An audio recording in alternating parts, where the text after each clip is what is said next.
Good evening, everyone. I would like to call this meeting at 6:33 p.m. on July 2021, and I would like to call to order the public hearing for the Niles, Maine District Library Tentative Budget and Appropriation Ordinance 2102, a copy of which has been available for public inspection for at least 30 days. Notice of this public hearing has been posted in the newspaper as required by law. I would also like to add at the beginning of this public hearing that the board will be considering increasing the appropriations for attorney fees by $500,000 when it adopts the final budget and appropriation ordinance tomorrow night. This is based on the fact that there are now significant union matters that will have to be addressed with legal counsel, as well as additional work related to the general library matters and FOIAs. It should be noted that simply because the amount is appropriated in the budget and appropriations ordinance, that does not mean the money will be spent. But the library cannot spend more than it appropriates for legal or any other item. Okay, Margaret, would you please take the roll? Trustee Durblick. Here. Trustee Hanushek. Trustee Schoenfeld. Here. Trustee Makula. Here. Trustee Rosinski. Trustee Olson. Here. Trustee Kean Adams. Here. Thank you. Before we proceed, I would like to address everyone. As board president and presiding officer, it is my responsibility to preserve and maintain decorum at all times during official meetings of the library board. As such, this board will not tolerate outbursts and interruptions during our meetings. I am asking that each member of the public respect that and to conduct yourselves accordingly. If on the other hand you do interfere with the orderly conduct of the meeting, or you persist in disorderly, disruptive conduct, I will have you removed from the meeting. If you do not remove yourself voluntarily, I will request assistance from the police department. Any conduct which interrupts the consideration of library district business is considered disruptive, including but not limited to shouting, clapping, snapping, hissing, etc. during the meeting.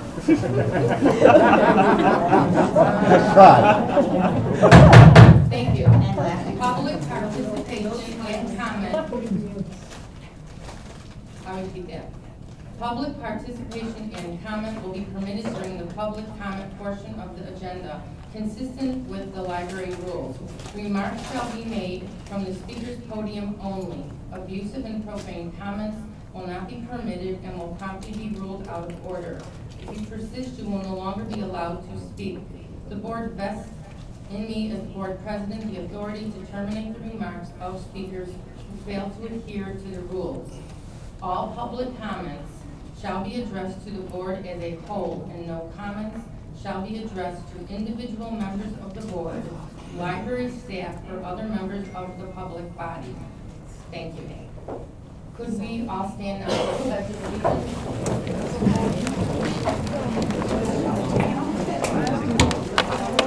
I pledge allegiance to the flag of the United States of America and to the republic for which it stands, one nation, under God, indivisible, with liberty and justice for all.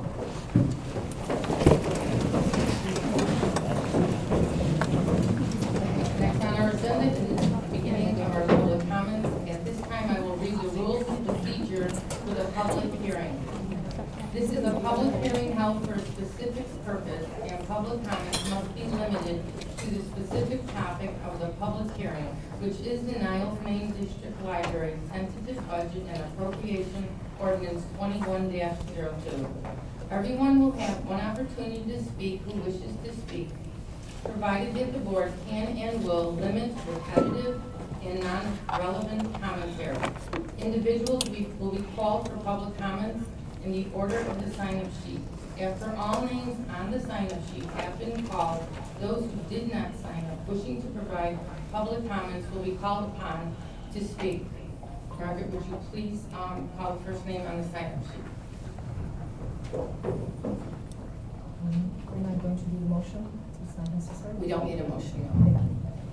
David Carabota.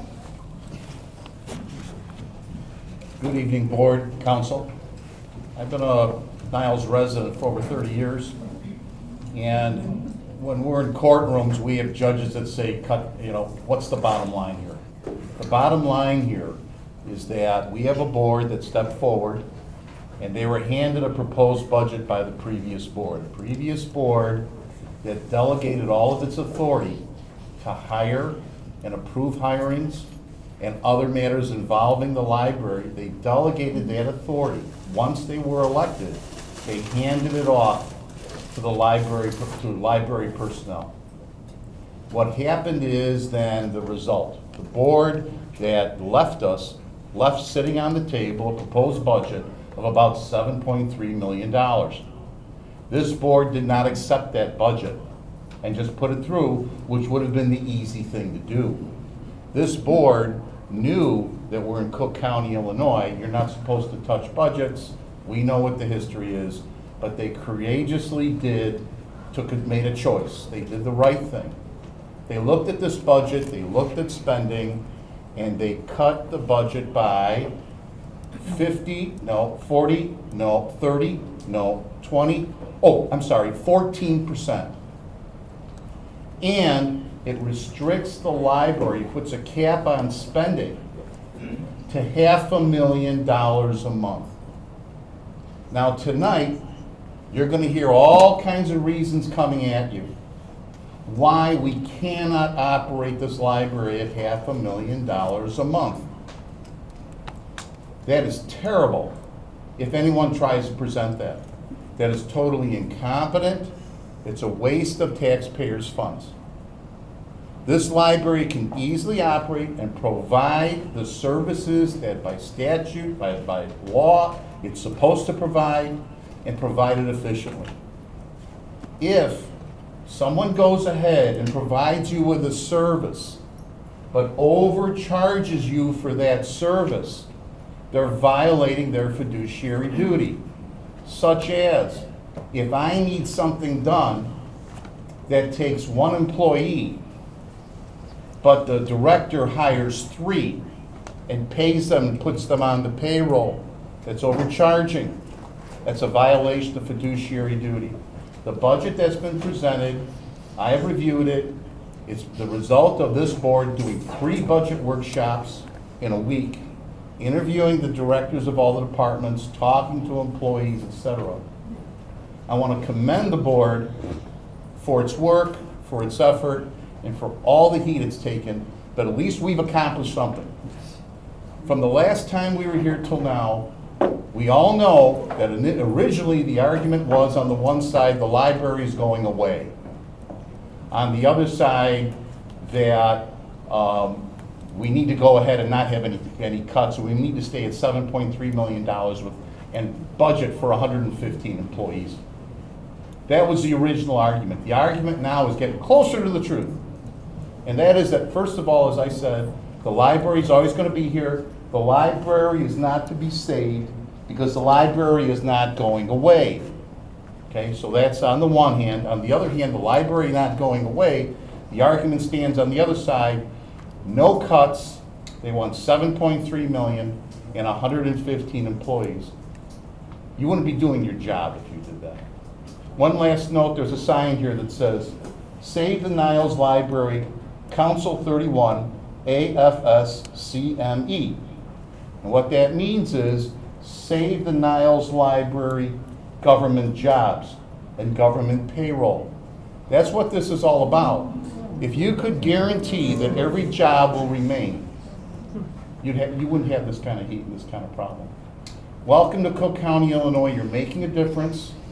It should be done at the library boards. It should be done at all boards. Like we did at Maine Township. I'm so proud of the board of Maine Township, the previous board. We abated back over $10 million to the taxpayers. We cut spending. Not one program was impacted. Not one complaint. We took a lot of heat in the beginning. It all worked out in the end. Why? Because you can have your cake, which is the programs that are needed, provided by the library, but at a more efficient cost. $500,000 a month is enough. Thank you.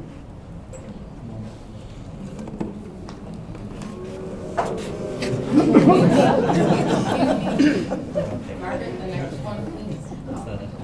Elliot Usherman. And I'll spell that for you, just to make it easy. Elliot, E-L-I-O-T, last name Osherman, O-S-H-E-R-M-A-N. I'm going to read two things and then a comment.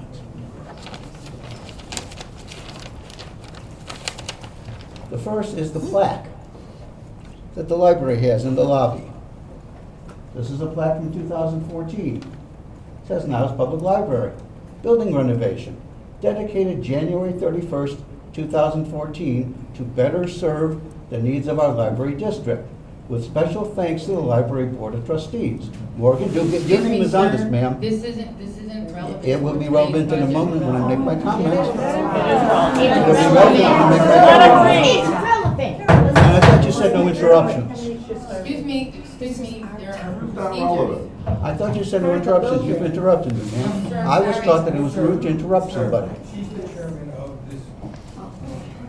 No, this isn't right. We know what you brought that in, Carolyn. This is On the ridiculous. budget. I will relate that to the budget in a moment, sir. You have some comments about the budget appropriation? I have comments. Yes, sir. And if you let me get to them, Please you make want. those comments, sir. Okay, in other words, this budgeting was done in 2014, you as the treasurer. So, oh my goodness, something happened between 2014 and now. I don't know what it is. I don't either. Well, let me read my other comments. What I'd like, and I know you would like it quiet, is if I finish the sentence and the crowd agrees with me, just raise your hand. No noise, no clapping, no disruption, just raise your hand if you agree with the sentence. First sentence, I believe the Niles Public Library provides an invaluable service to the taxpayers. Everybody except the board. Okay. Second sentence, the library is essential to the vitality of our community and the quality of life for all residents. No, I'm just reading sentences, sir. Okay, looks like everybody except the board agrees with me on that. Third sentence, highly qualified library staff is pivotal to the continued growth and excellence of our library. Okay, looks like everybody except the board agrees. Last sentence, I would appreciate the opportunity to participate in the continuation of the library's growth and streamlining of costs to the taxpayers as a public library district board trustee. A question for you, ma'am. Do those sentences sound familiar? They're yours. This is from the 2013 candidate statement to the Daily Herald. I don't know what's changed since, but Sir, do you have any relevant information about tonight's budget? yes, I think people ought to know what you're doing, ma'am, what your opinion is and what your opinion was. You know, I'm So, sorry, I'm gonna have to ask you to sit down if you don't have Okay. any information okay, regarding thank you. tonight's budget. Thank you for your time. Thank you, folks. Thank you, Please call the folks. next- I like your name. Thank you, folks.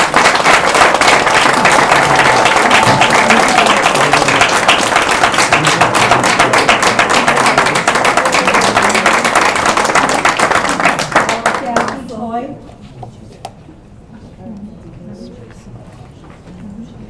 Kathy Toy. The budget calls for eliminating all outreach programs to schools, daycare centers, and preschools. Our board treasurer has suggested the schools should bus students to the library. If schools did this, the cost to the taxpayer would be more than it is now by shifting the financial responsibility to the schools and by employing a bus driver and taking more time to move multiple people instead of one librarian driving to a local school. Daycares and preschools don't have buses. Daycares were hit hard by the pandemic, some of them even having to close down. They don't have extra money to bus students or buy more books or hire storytellers. Here is a statement from District 63. For many years, the library has been one of our strongest community partners. While each of our schools does have a small library, the Niles, Maine District Library's excellent Youth Services Department effectively leverages our literacy education with on-site services, bringing deeper and more extensive resources to the table than we have at our disposal. And it matters that these professional librarians come into our schools. Transporting our students to the library during a school day would be costly in terms of time, resources, and taxpayer dollars. Simply busing our entire student population once to and from the library would cost approximately $6,500 and would result in the loss of state-mandated instructional time, which is extremely regimented and precise. The same services have been provided much more efficiently for many years by youth services staff visiting each school. School library partnerships are common, enriching both institutions and positively impacting youth. Eliminating this critical outreach program would negatively impact thousands of students and their families in District 63 alone. And a statement from District 71. For hundreds of our students, the school-based programming provided by the library's youth services team in our schools is their first and sometimes strongest link to the library. A true partner in education, the Niles, Maine District Library has helped enrich our literacy curriculum for many years, helping to create lifelong readers. The library school liaisons have highly specialized children's literature knowledge that they share with our students and staff. Removing these activities would be a significant loss for our community and adversely impact our children. The budget calls for eliminating all outreach programs to 9 senior facilities that were being served by librarians. Our board treasurer has done no research to see if these senior facilities have staff who can take the time to act as librarians for their residents. Senior facilities would have to increase staff hours to accomplish this task, resulting in increased fees to residents of already expensive senior housing. Seniors account for 30% of the population of Niles. While it might not be tax money, these are tax-paying residents who are likely on fixed incomes that our board treasurer and board president frequently say they are trying to help by decreasing the library's portion of their tax bill. Our board treasurer mentioned at one meeting that residents don't live very long in these facilities anyway. Wow. Not all senior facilities are nursing homes. Seniors live in senior living facilities for many years. Some of these seniors are homebound in their senior assisted facilities. Our board president says they aren't cutting homebound services, but they are cutting outreach to these facilities. The budget cuts down on volunteer expenses and professional development, yet didn't touch the $3,000 trustee expense. Volunteers include seniors, teens who need service hours, and people with special needs. The library bought t-shirts for our board president and vice president for the parade because they committed to marching, but they didn't bother to show up. The trustees are themselves a source of wasted money. I believe you should use some of that $3,000 in the trustee expense for a parliamentarian to educate you on the correct processes for these meetings. Thank you.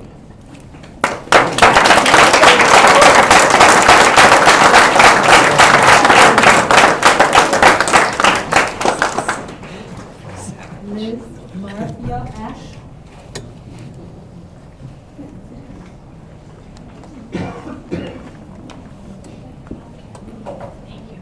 Hello. My name is Liz Marfia Ash, and I have lived in Niles since my husband and I bought our home here in 2012. As a lifelong lover of books and libraries, I would never in my wildest imagination believe that someday I would need to speak out against defunding a library. Here we are. My first issue is with reducing the hours to 54 per week. The reasoning for this, I'm told, is that people have been buying their books on Amazon and aren't coming back to the library. I fully admit, I did order books on Amazon and also independent bookstores this last year. Independent bookstores, I think, as we all know, needed a lot of support.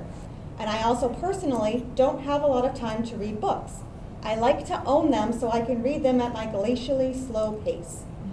But even though I will continue to purchase books from Amazon or bookstores, as that is my personal preference, that does not mean I won't still use the library. It doesn't have to be an either-or situation. Sometimes there are books I need to read that I don't want to own.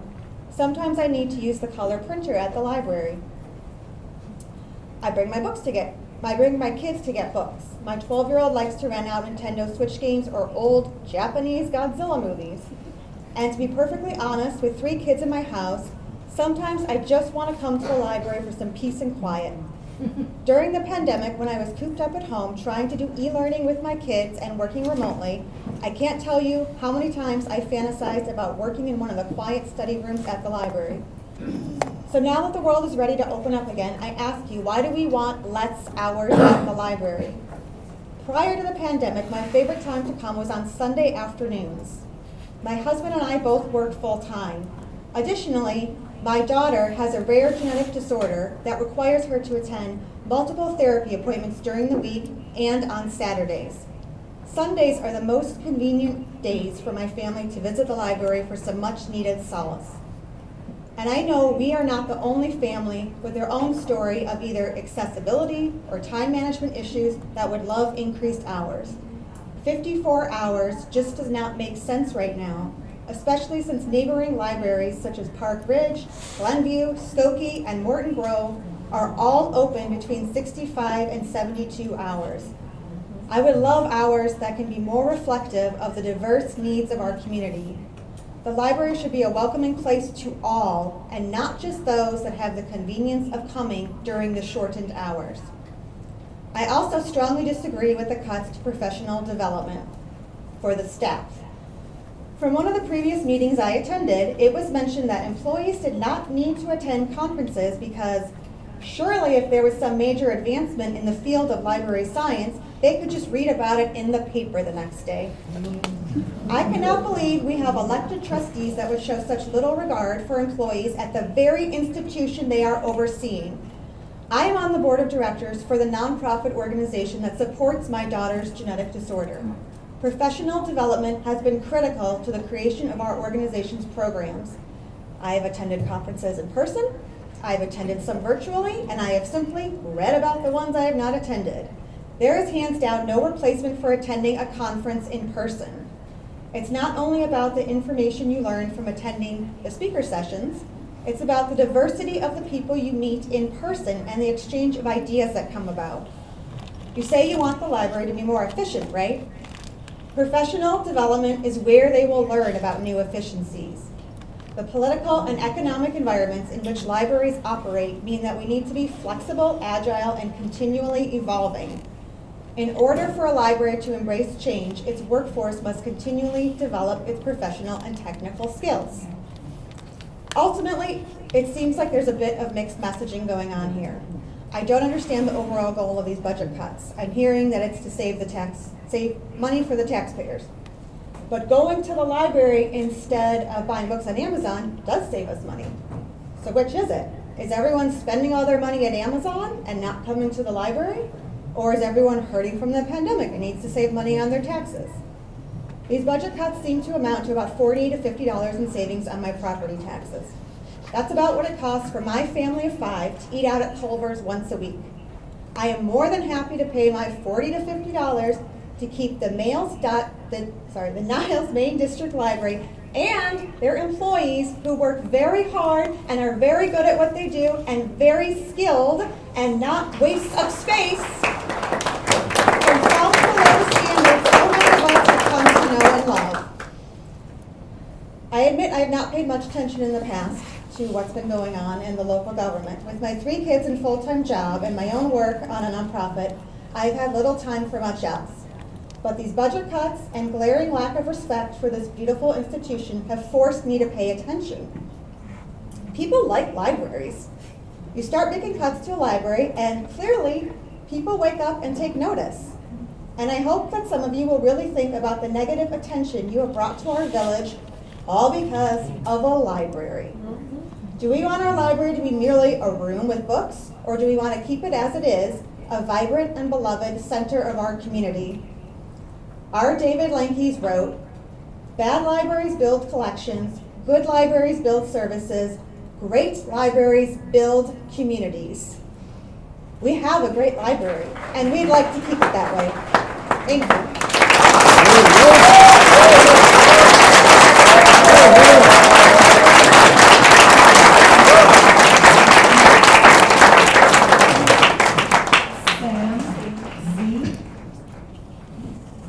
Z-A-N-P-A-D.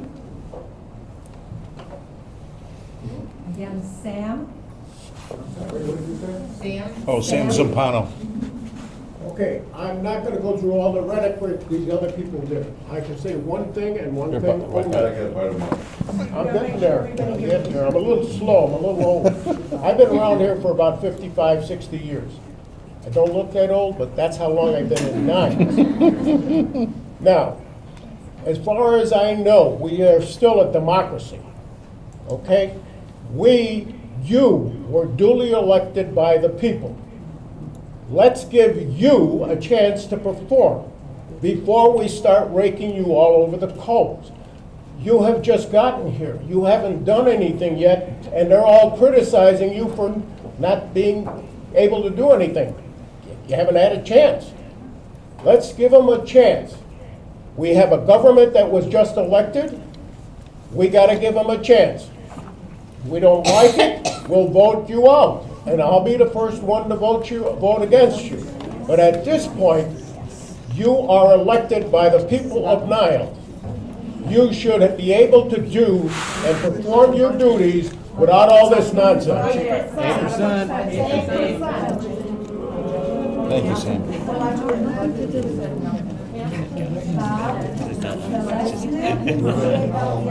Bob? Bob Zalesny?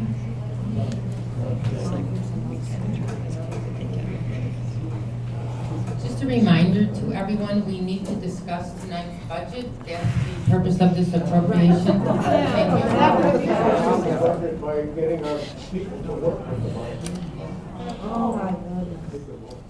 Hi, my name is Bob Zalesny, and I got your beat, Sam. I've lived in Niles 63 years. I don't know, does anybody on the board or anybody in this room know the motto for the American Library Association? Can they tell me it? It's right here, it's very short and it's succinct. The best reading for the greatest number at the least cost. And that's what we are asking for. We voted these people in a new board so that we could take a look at the budget, because this thing is nothing but a runaway train here. This library wants are insatiable, but there's limited to funds. And you gotta think about the taxpayers. Some people say it's only $50. $50 to another person means quite a bit now. I don't know if you notice what's going on with the gas prices. Our taxes are going up. Quiet. Excuse me. I'm talking, their budget can't afford it. I want this board, I'm so proud of them, I'm so happy that they're there, that they got elected, they worked hard to be there. It says in the paper that they don't love the library, and that's not true. They love the library, they love Niles, they put blood and sweat for years and years working in the village. But, I'm gonna tell you what they hate. They hate wasting money, and they're trying to save our money. So God bless you. I'm saying God bless you. Continue what you're doing, give you a chance. There are no programs getting cut. The yoga program did not get cut. I don't understand why there's yoga even in the library. We have it at the Park District and we have it across the street. You can't be having multiple things of people. Budget. Well, I'm just saying, the yoga program's still in the budget. Everyone's telling me all these programs are cut. And then what has been cut? Excuse me, What John, books John, have been cut? Excuse me, you need to address the board, but you need to talk specifically about the budget. That's the purpose of What have you cut from the budget? Everything. I don't believe they cut everything. They left us everything in the budget. Give them a chance. Let's see what happens. Thank you.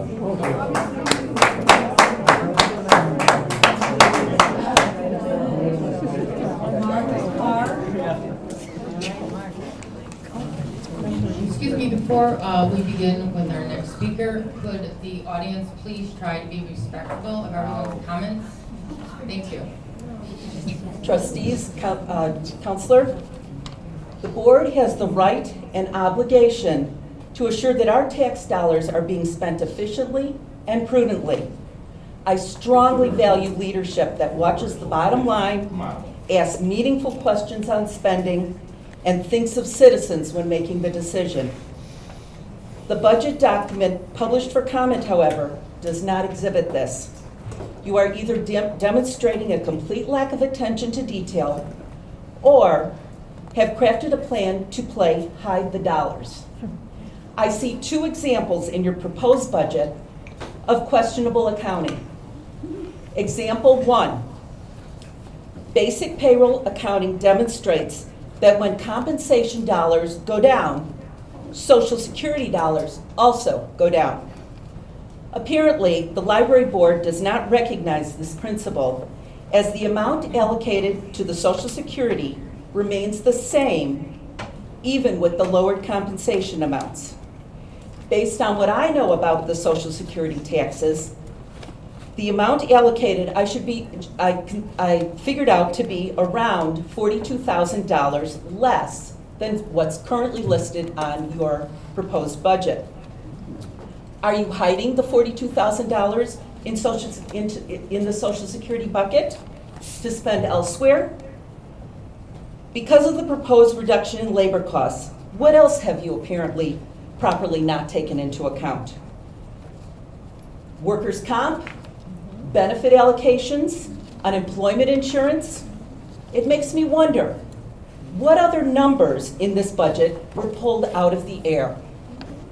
Example 2, you have cut practically every line item, except of course, consulting. That's no surprise. In your proposed ordinance, you have added $100,000 over what the library professionals felt was needed. Why the large increase in consulting dollars? Is it because you have contracted with expensive, unqualified cronies as payback? Is it because you have cut staff dollars so much that you have to contract with outsiders now to get the talent you need to run the library? Or is it due to a misplaced digit, adding a 1 where there shouldn't be one? If that's an error, again, this points to lack of attention to detail and oversight that rests solely on the writers and the promoters of this budget. You are proposing cutting hours, services, building maintenance, purchasing of new books and materials. It's clear, those numbers are clearly listed and comparing to what the professionals put to what is currently written in the ordinance. This budget is too austere. It is, if you can believe it, 12% less than was spent in 2011. 2011, a decade ago. Who spends less today than they did 10 years ago? Everyone. Everyone has increased in costs. I don't know how you can think that you are maintaining and enhancing the library's mission with cuts like these. By making these changes and cuts, you are also putting at risk grant money and awards. This is free, valuable money you are leaving on the table. Money that can further improve and bring recognition both to the community and the library. I recognize the need to get a budget in place timely. I was in charge of a budget, it had to be in timely. But this proposed budget is not one that we need. Numbers seem to have been pulled from the air. No attention was paid to the library professionals that provided advice, and there are either glaring errors or blatant attempts to hide unauthorized or unnecessary spending. So trustees, do you support a slash and burn in the name of fiduciary oversight? Or do you support a thoughtful, professionally guided, and informed approach to efficient spending? You each have an individual vote, and each of you will have to live with your vote. Let's hope for the community's sake you vote wisely. Use your own conscience and do not act like a puppet in a misguided attempt to vote as someone else tells you to vote. Each of you, as a trustee, have the responsibility of assuring that the Niles Maine Library continues to remain an outstanding example of a community library. Thank you. Mary,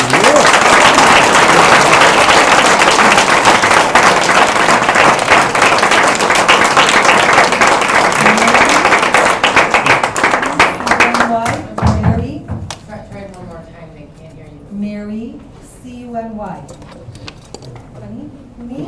Cooney? Yes.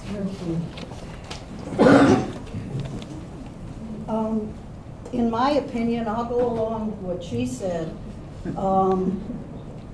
You're putting, in my opinion, money and efficiency over learning, good programs, informative information. This place gives you information from books, from programs, and you're building leaders. I think in today's world, we're going to need good leaders, and you get that by building community. And this library is a form of community. You get what you pay for, as they say. I come here a lot. I've seen it. I worked in CPS 34 years, proud to say it. It was a challenging job. Your job is challenging also. You have jewels here, and I hope that you know it, because I know it. And I've been coming, I learned a lot of technology skills. I was a phys ed teacher. I didn't know any technology, very little. Now, I'd say I'm pretty proficient in it, thanks to downstairs and all their help. You cut those people down in the tech lab, they have to help a lot of seniors. I witnessed it personally. And they can't, that desk cannot handle just one person. Believe me, that man needs it, and then someone's on the phone. This is an award-winning library. They have won for this community $10,000 in money. Doesn't that count for something? And this turnout, this rally, in my opinion, I mean, the people, they want to save the library. These people value libraries. So save the library. Money is one thing, but forming a human being that is a good person, that's what you need in the world today. You can have all the money, and then what do? Shoot, drugs, everything else. So let's spend our money wisely, yes, but let's not put money and efficiency over building a human being, including children, students, families, and seniors who use this place. Thank you.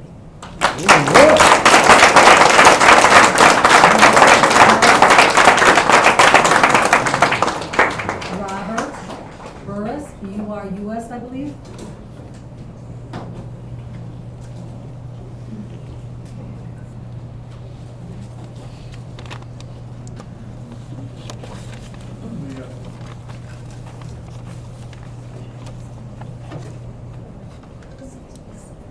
My wife and I have lived in Niles for 51 years. For 50 of those years, we have paid real estate taxes to the Park District, the School District, and the Niles Maine Library. From the years of 2013 or 2003 to 2019, I have compiled the taxes paid to the Park District and Niles, Maine District as a comparison. The result is a 50.73% reduction in the Park District and a 60.54% reduction in the library. The budget that was submitted by the library provides the breakdown of monies spent, whereas the new tentative budget reduced in half does not justify your resource allocation by showing how you address the inefficiencies and savings opportunities. Your responsibility is to support growth for library services to the community. Remembering the goal is not to save money, but to spend funds wisely for efficient and effective library service. Be a library user. Listen to the community. Practice presentation skills. Foster quality relationships. Advocate for excellence and adequate funding. Devise a strategy plan for library service and update 3 to 5 years. Provide a model of exemplary performance. We have attended several of your board meetings. They represent an atmosphere of unwillingness to share the responsibility that you were elected to provide. Have you no shame? Have you no sense of decency? In closings, why are we trying to fix something that is not broken? Thank you. My name is Robert.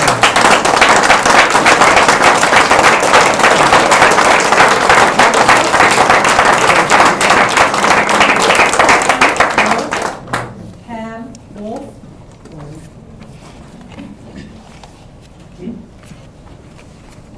Hello, I'm Pam Wolf. That's Pam like the cooking spray, Wolf like the animal with an extra F at the end for fun.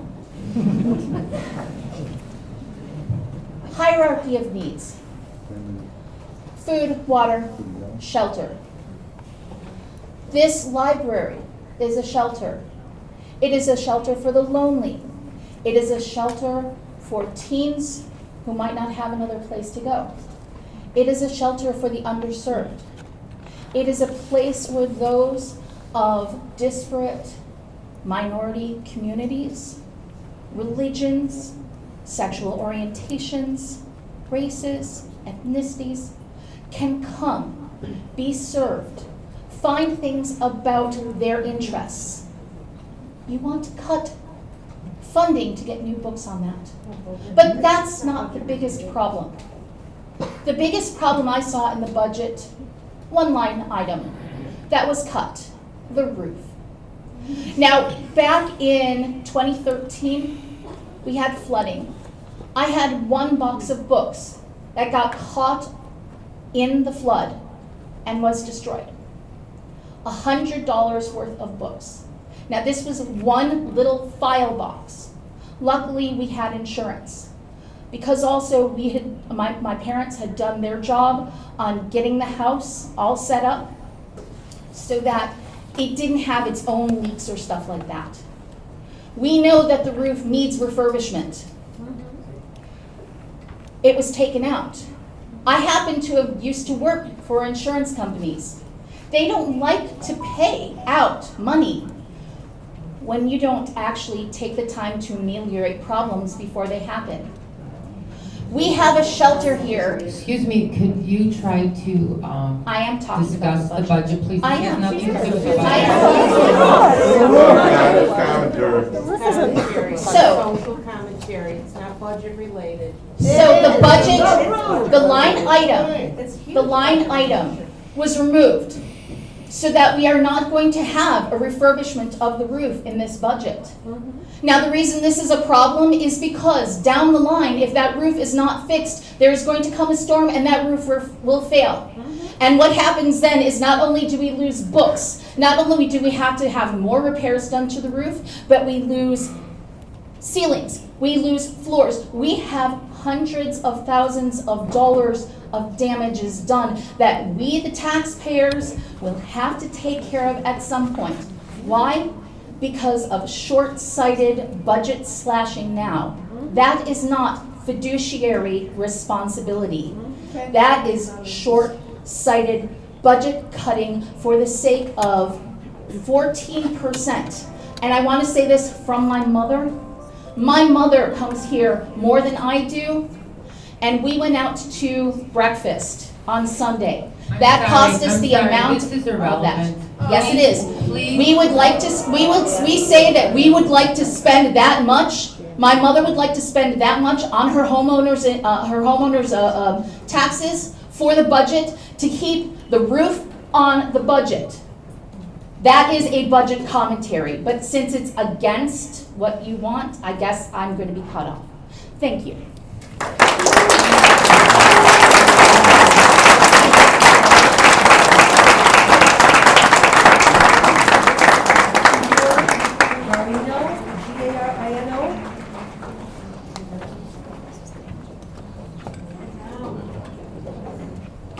Good evening. My name is Peter Garino. My family and I have been residents of Niles for the past 25 years. We consider the Niles Library to be one of the most valuable assets the village offers. Our son, who is on the autism spectrum, loves the library so much, he became the first person with such a disability to be offered an internship here at the Niles Maine District Library while attending Maine South High School. He is currently pursuing a degree in library science at Elmhurst University. This is just one example of which I'm certain there are many that demonstrates how this library inspires us to reach ever higher. I am also the artistic director of the Shakespeare Project of Chicago, a professional theater company that, with the support of the Niles Maine District Library and other libraries, has been bringing performances of Shakespeare's plays to Chicago area libraries for the past 25 years. I want to take a moment to reflect on what we do in the spirit of opening up the value of the library's public programs and the reality that the library is more than just books. And we can't thank the Niles Maine District Library and our other library partners nearly enough for making this happen. We have produced our theatrical reading season of 4 Shakespeare plays here at Niles since 2012. We also perform at the Highland Park, Wilmette, Vernon area, Mount Prospect, Elmhurst. Could Yes, you try to I'm bring up your demonstrating points the about value of budget? our public programs. Value is more than just dollars and cents.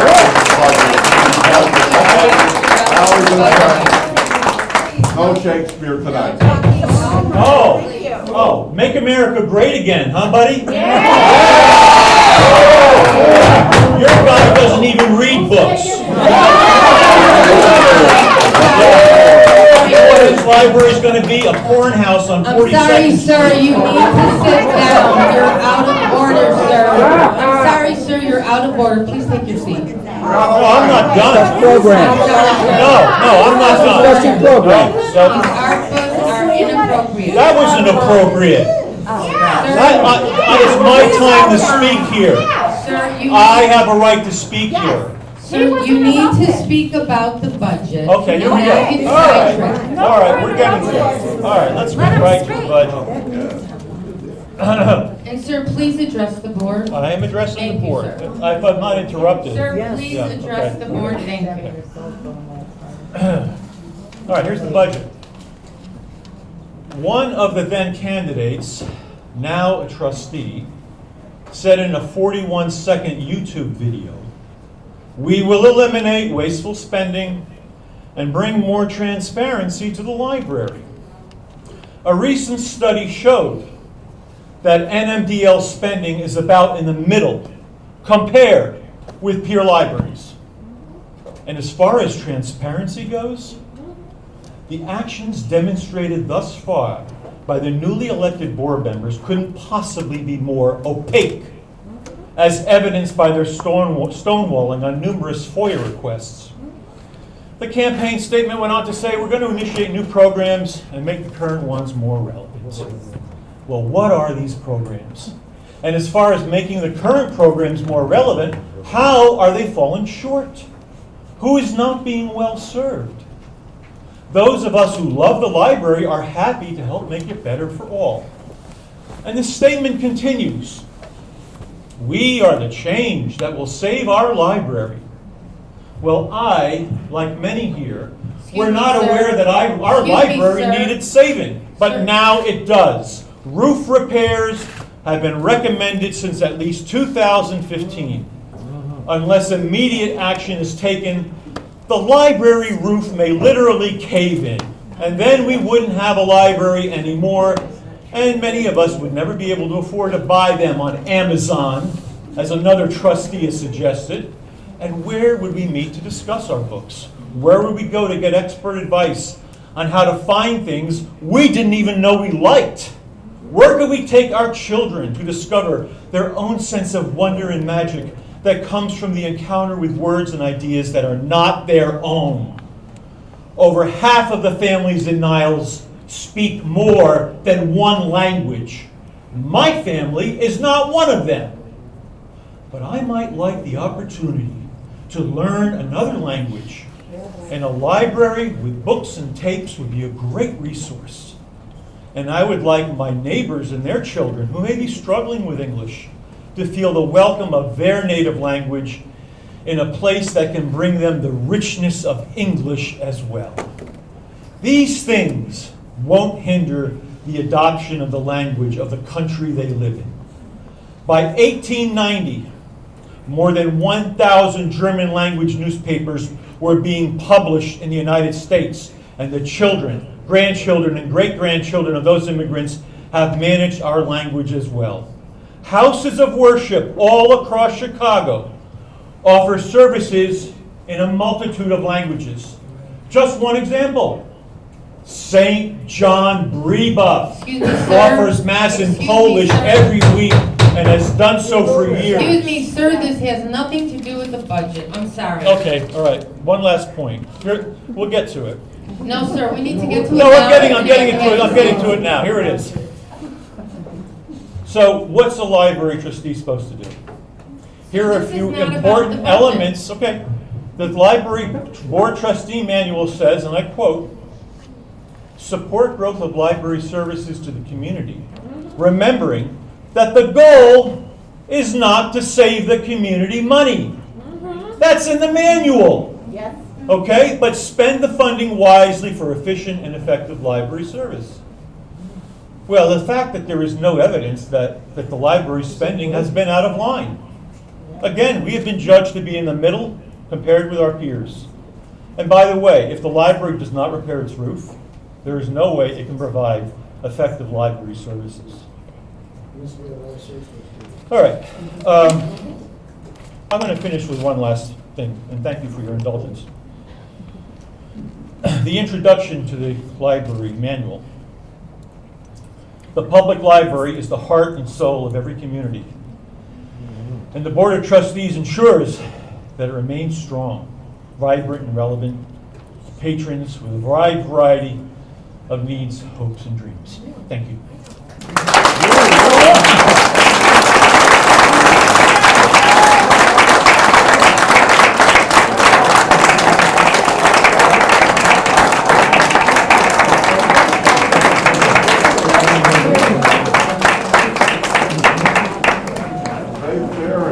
Okay, Margaret, they should be able to get you. Evans to Theodore Apollos.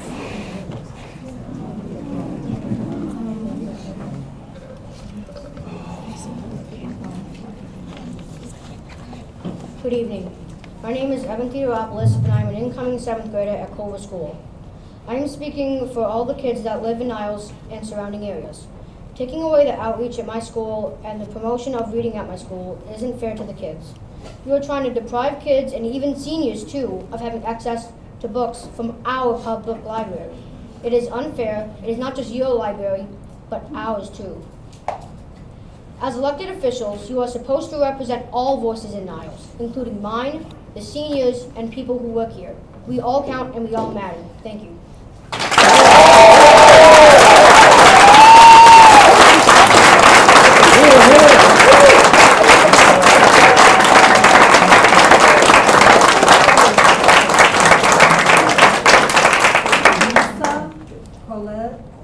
Kolesnik. Hello, my name is Lisa Kolesnik. My pronouns are they, she, and he. Yeah, hi, welcome to the year 2021.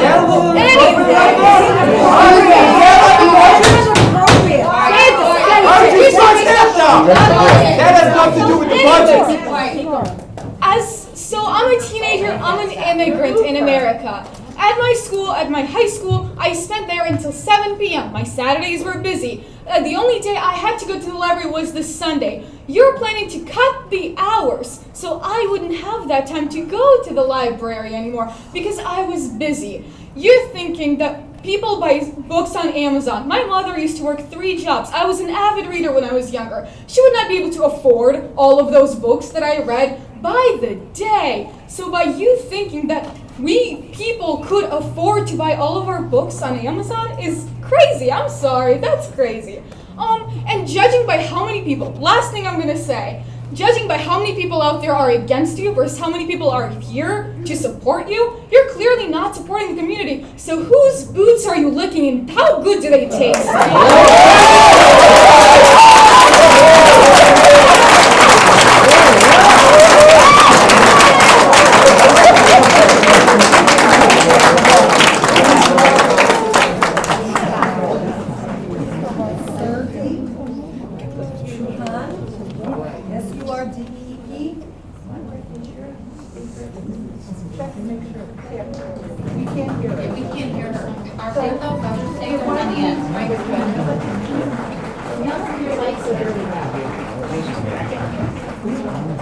Don't worry about his.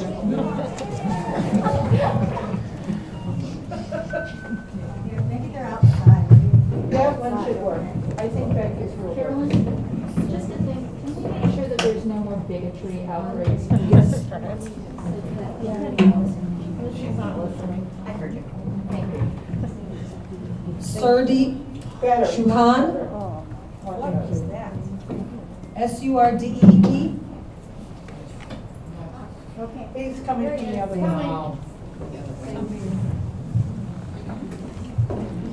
Hello everyone, my name is Surdeep Chauhan. I'm 25, and my entire life I've lived here in Niles, but more importantly, my entire life I've gone to this library. And what this library means to this community is a place where everyone, all identities, all races can visit, can learn, can escape, and these budget cuts will reprehensibly damage this community, and your justification for these budget cuts is absurd. It's wrong. It's wrong morally on one level, but it's also ideologically not what this community stands for, and you should all be embarrassed of yourselves that even a proposal like this was introduced. So all I'd like to say is that I support the people that work here. I support the children. I support the senior citizens that need this place for internet services, for printing things, for a multitude of reasons that you are not considering. And just remember, your actions will have consequences, and to really think about why you would do this. So I'm here to save the library, and please reconsider your decision. Thank you.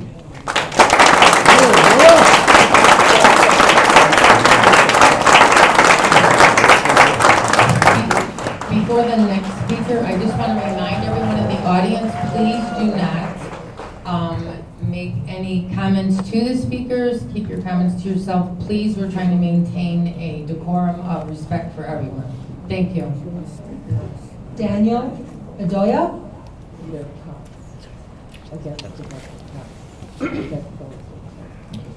Hola, señores y señoras. Buenas tardes, buenas noches.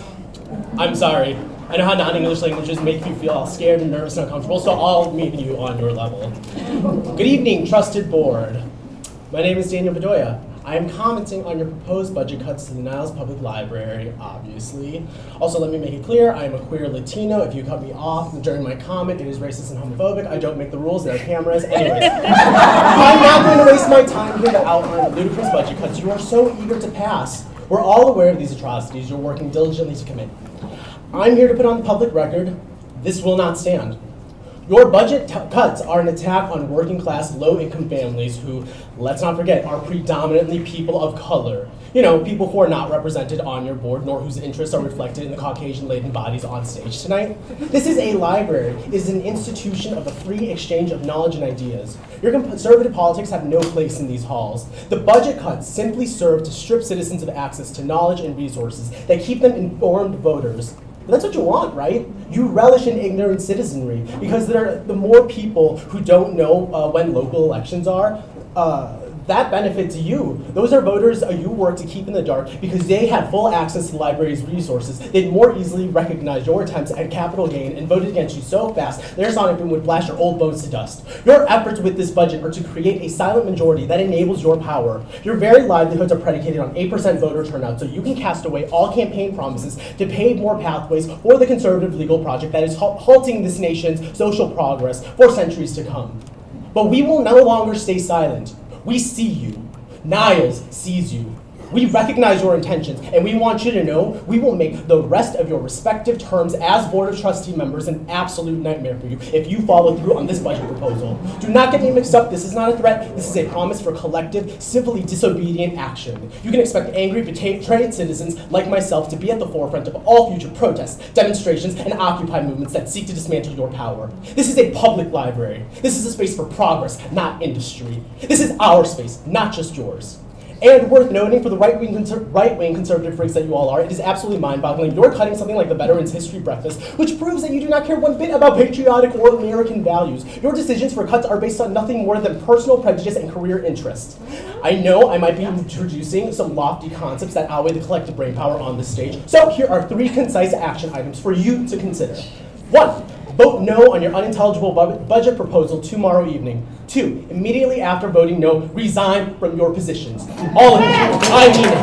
3, go sign up for a library card and check out a book written by a queer person of color because it's abhorrently clear you've never read one in your entire ancient, outmoded, decrepit, seemingly unending lives. You lack the critical analysis to keep I am speaking. You lack the critical analysis to keep you from being brainwashed by austerity politics that have brought our planet to the brink of collapse, and you willfully lack the social awareness of the function of public spaces and therefore cannot be trusted to operate one. Trust me, trust us, if you vote in favor of the budget, your community will ensure you have no home with any of us in Niles, Illinois. Pinche pendejos, fuck you all, I yield my time.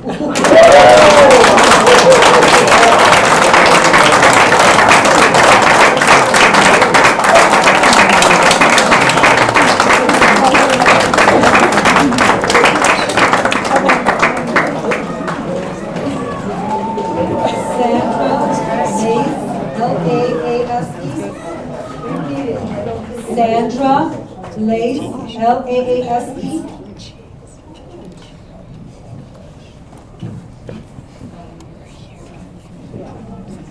She's on her way. She's on her way.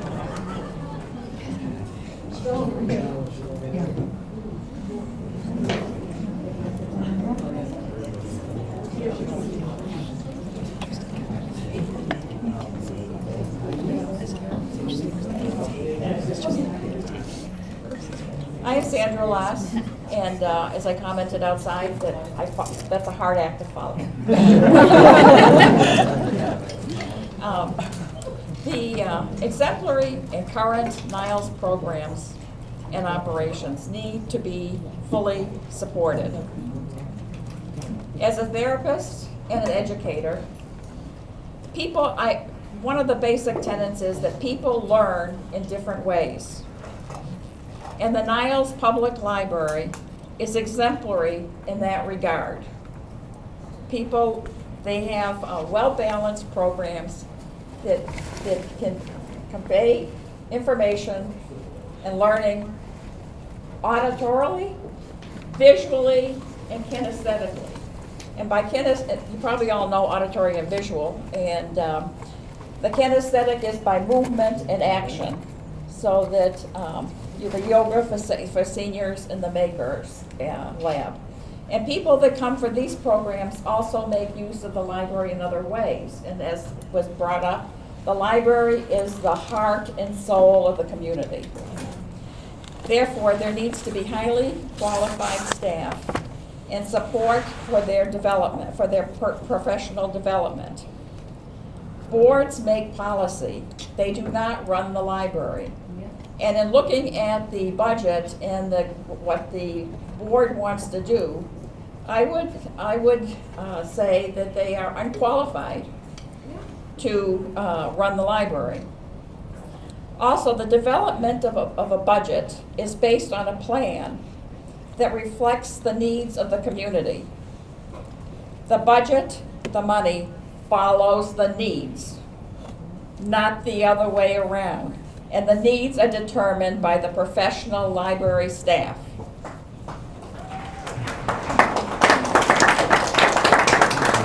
I want to reinforce that the opposition to cutting the hours has been discussed, and I think that in this day and age, people are busy. Some people only have the weekends to spend time with their children or to do research. And those professional librarians are able to share resources that patrons are not even aware of. And regarding the roof, since you're so concerned about money, do we bring umbrellas when it rains, or will the library be renting them to patrons to get more money?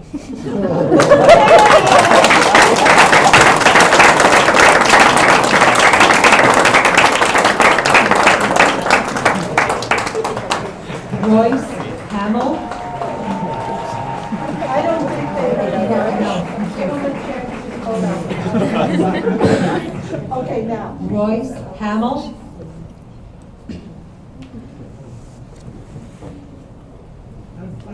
I'm coming for it.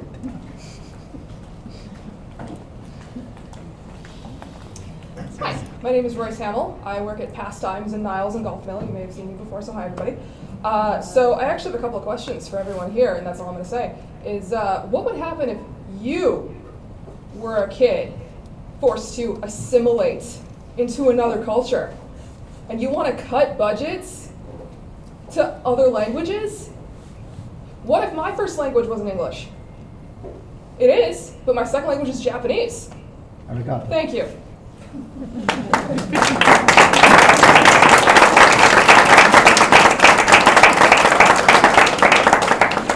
Meg Newman.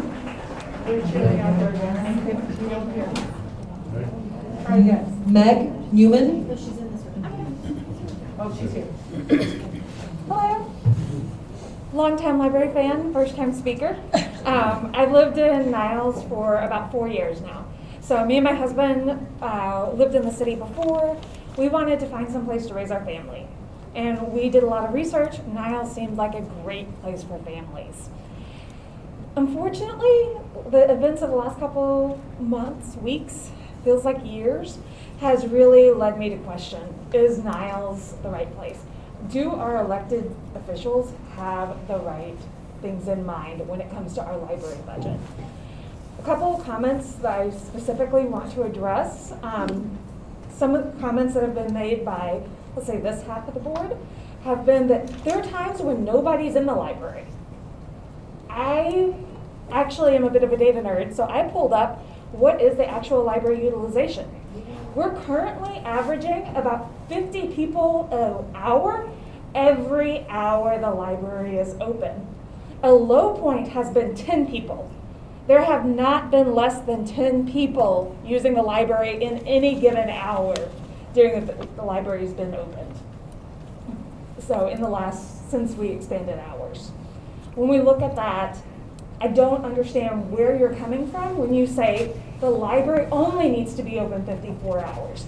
We've had a peak of 126 people using the library in a single hour. When I come to the library, I bring my 2 small boys.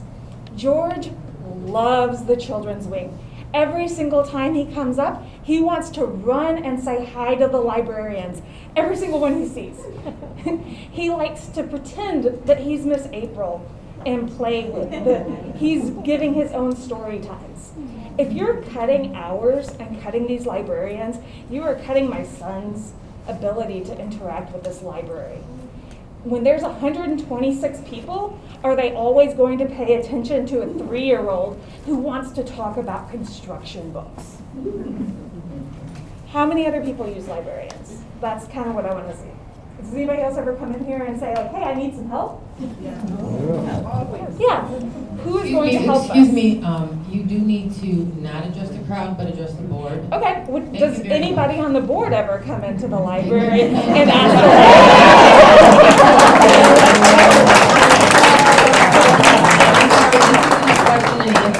We're just here to hear your input. You said I needed to address the board, so I did. So, you want to budget. So I would like for you to look at your own data before you're making assumptions that 54 hours is enough in a year. Look at the people that you are supposed to be serving and then make some judgments as opposed to just randomly cutting hours and cutting budgets. One other point I want to make is around cleaning. You say that this 54 hours have to do with COVID. You have cut COVID supplies to 0 and cut the cleaning budget. My son is 3 years old. He's not able to be vaccinated.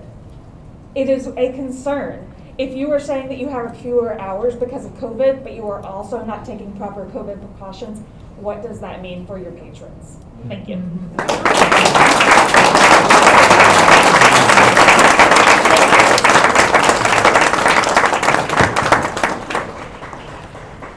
Peggy Raines.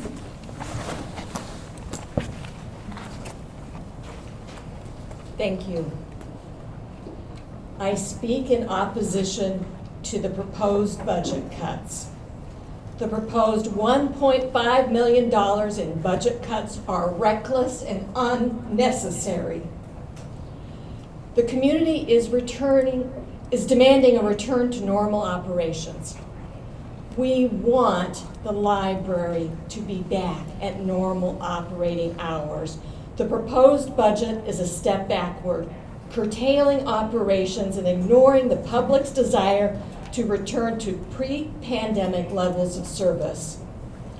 The reduction in the operating budget will make the library less accessible at the very time services are needed for pandemic recovery. The proposed budget weakens an important community institution and harms Niles' reputation as a great place to live. Our library services do not match the standards of those offered by neighboring communities. One way this is evident is in the hours of operation. The proposed budget supports a library that is only open 54 hours a week. This compares to Morton Grove, 69 hours, Park Ridge, 70 hours, Glenview, 72 hours, and Skokie, 75 hours. 54, 75. This is not an issue of size. Even before the drastic cuts, our library's per capita spending of $107 was lower than neighboring libraries, even some serving communities smaller than ours. Thanks to excellent news reporting on the issues, I know that fact. The budget fundamentally curtails the public mission of the library. The library is not a place. It is a vital community service.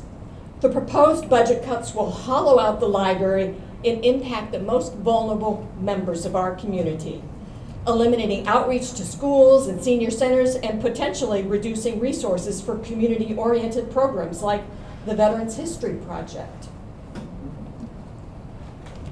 The proposed budget fails to improve the library's lending collection.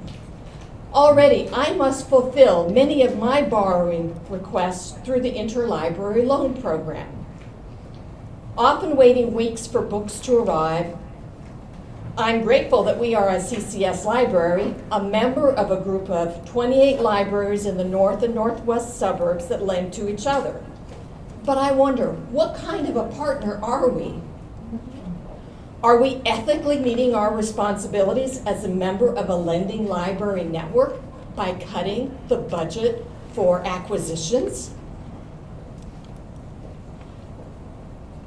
Draconian cuts to staffing and professional development undermine the greatest asset of any library, a highly trained and high-performing staff. Ongoing professional development is not frivolous spending. It is essential to maintain a modern library and an expected employee benefit in most knowledge-based industries, private or public. The impact on staff morale is an ignored and underestimated price of the budget reductions. We must give credit where credit is due. We have an award-winning library because of our talented and engaged staff. Please allow me to express my personal experience related to the proposed library budget. Let me share how the library serves me, introducing me to new people and ideas.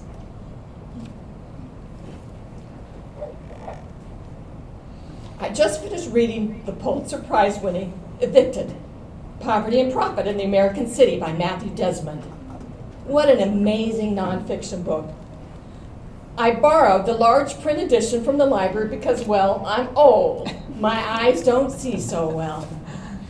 But I can see what the proposed budget cuts will do to this library and to this community. I draw parallels between the worlds I read about and the one I live in. Desmond's book talks about the difference stable housing makes for families and communities. The reliable resources of a public library are similarly a source of stability, an asset to our community. Our library must be maintained as a warm and welcoming place.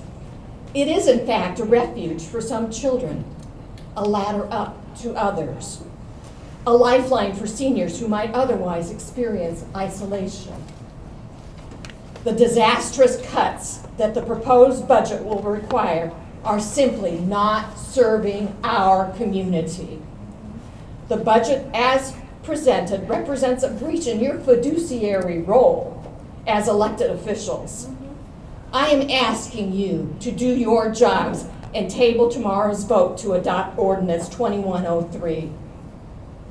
Go back to the drawing board, learn what the word trustee means, and understand what your community wants and needs. Thank you.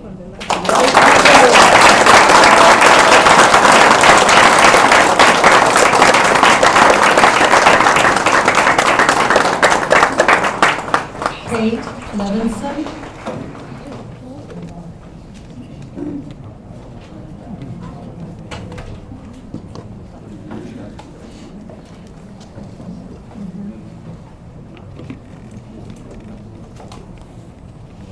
Good evening. My name is Kate Levinson, and I've worked here for the past 12, almost 13 years. I'm here tonight to speak on behalf of myself and my coworkers who decided to form our union with AFSCME Council 31. Fred Rogers said, "Listening is where love begins. Listening to ourselves and then listening to our neighbors." I love this library. I love the patrons who come here and the people I work with. We all do. And it's because we are listening to each other that these proposed drastic and devastating cuts are so frustrating. We are on the front lines every day. We are the ones who know what this library needs most. But you dismiss our suggestions without even listening to them. We are the professionals. We deserve respect. And we really deserve a voice. We've dedicated our lives and careers to making Niles Maine District Library the special place that it is. This place makes our whole community stronger. And that's why we decided to form our union. To have a voice in this process, and it's only a matter of time until our union is certified, and you will have to sit down and negotiate with us. We urge you to stop these planned cuts. We ask you to sit down with the people who work here and negotiate a budget that is fair for everyone. We all want Niles Maine District Library to continue to thrive. This is the way. Mr. Rogers said something else that I encourage you to consider. There are 3 ways to ultimate success. The first one is to be kind. The second one is to be kind. And the third one, does anyone know? Is to be kind. Thank you. This is Laura.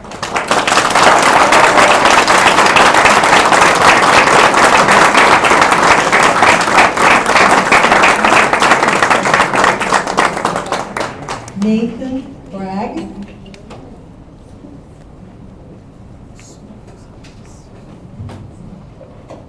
Good evening. Thank you for the opportunity to address the board. Tonight's a nice night out, and to be perfectly honest, I think I would rather be out riding my bicycle, but instead I'm here with my friends and neighbors supporting a beloved institution. The proposed budget starves the library of much needed resources. The economy is currently thriving, and there is no reason to cut the budget and services. Again, there is no reason. I support the library, and I am particularly appreciative of the amazing staff who has frequently helped me with my needs at the library. I want and need more hours open for me to come and utilize this important service. I advocate for a budget that increases rather than decreases library services. Thank you.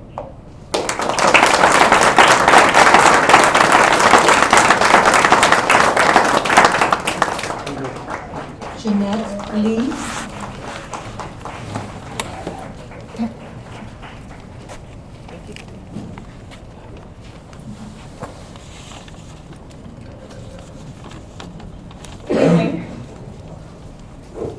I'd like to take a few minutes to talk about the difference between irresponsible, reckless spending and responsible spending. The budget that this board is planning on voting for tomorrow is full of budget cuts that affect staff and the community, like cutting over $500,000 on purchasing actual library materials, books, DVDs, the stuff a library is made out of. Or cutting over $500,000 in payroll. Again, the people who actually keep the programs running and help the patrons with questions and technology and more. Even cutting cleaning services by $31,000 and eliminating the overnight cleaning crew. When will the carpets get vacuumed? How will our library be kept clean for the community?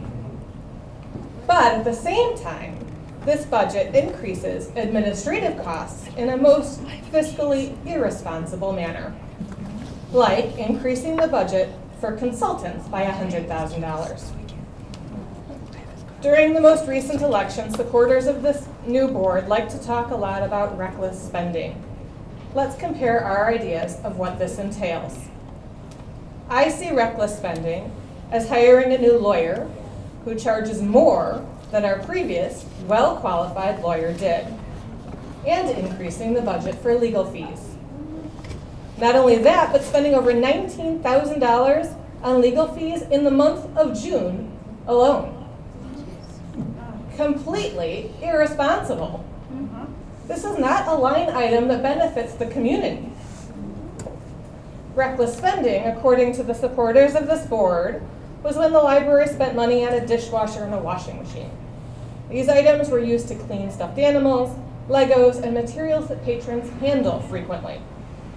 The spending was not reckless, but was for the health and safety of the community. Responsible. On the other hand, reckless spending is hiring a CPA firm when our library already employs a highly competent CPA. Why spend money to duplicate the work of someone who already works here?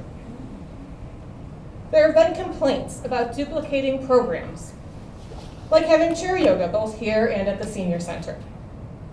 But chair yoga is a popular program and it benefits the community. The CPA firm that's been added to the budget does not benefit the community and is certainly a more costly duplication of services than a yoga class. Reckless spending is hiring a consultant to report on the operations and technology of the library. Again, there are plenty of current library staff members that could answer any questions you might have about the operations and technology employed here. Why hire someone to duplicate this work? In comparison, this budget cuts the marketing expense of sending out a newsletter, decreasing its frequency and the number of pages. This is a marketing tool that lets the community, the taxpayers, know what's happening at the library. It is an expense that benefits the people and increases attendance. But this is the sort of thing that this board considers to be reckless spending. Anything that benefits the community, apparently, is reckless. And while this budget has room to hire an overly expensive lawyer, an unnecessary CPA firm, and a frivolous consultant, the actual hardworking and dedicated staff is being cut. Cutting payroll by over $500,000. Cutting the budget for buying books, over $500,000. Even the cleaning budget that has been slashed and the overnight cleaning crew has been eliminated. By the increasing spending on consultants and lawyers, it's irresponsible, reckless, and unnecessary. The board's fiduciary responsibility is to support this local cultural institution, and this budget is failing at that job. You see, we have different definitions of reckless spending. This board seems to think that money spent on the good of the community is wasteful. I define irresponsible, reckless spending as top-heavy administrative costs that benefit nobody, except maybe the friends and allies of the board that are gaining financially by being awarded these lucrative contracts. Stop the reckless spending on redundant and unqualified contracts. Stop the reckless budget cuts that affect staff, the community, and the patrons of this library. Thank you.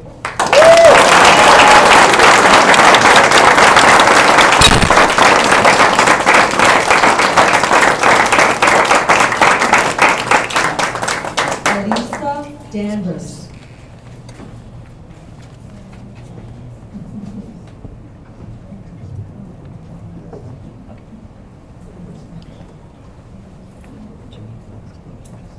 Hi, good evening, everybody.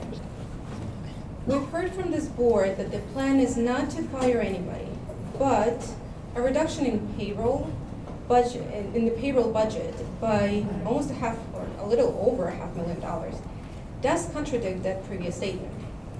As you mentioned before, the pandemic had an impact on people's livelihood. So we are now discussing cutting hours and payroll in post-pandemic times, right? We can't rebuild our local economy by eliminating middle-class jobs. What you are doing now is hurting the library staff, the library patrons, and the community. I've heard the following statement from this board. We aren't talking about people, we're talking about numbers.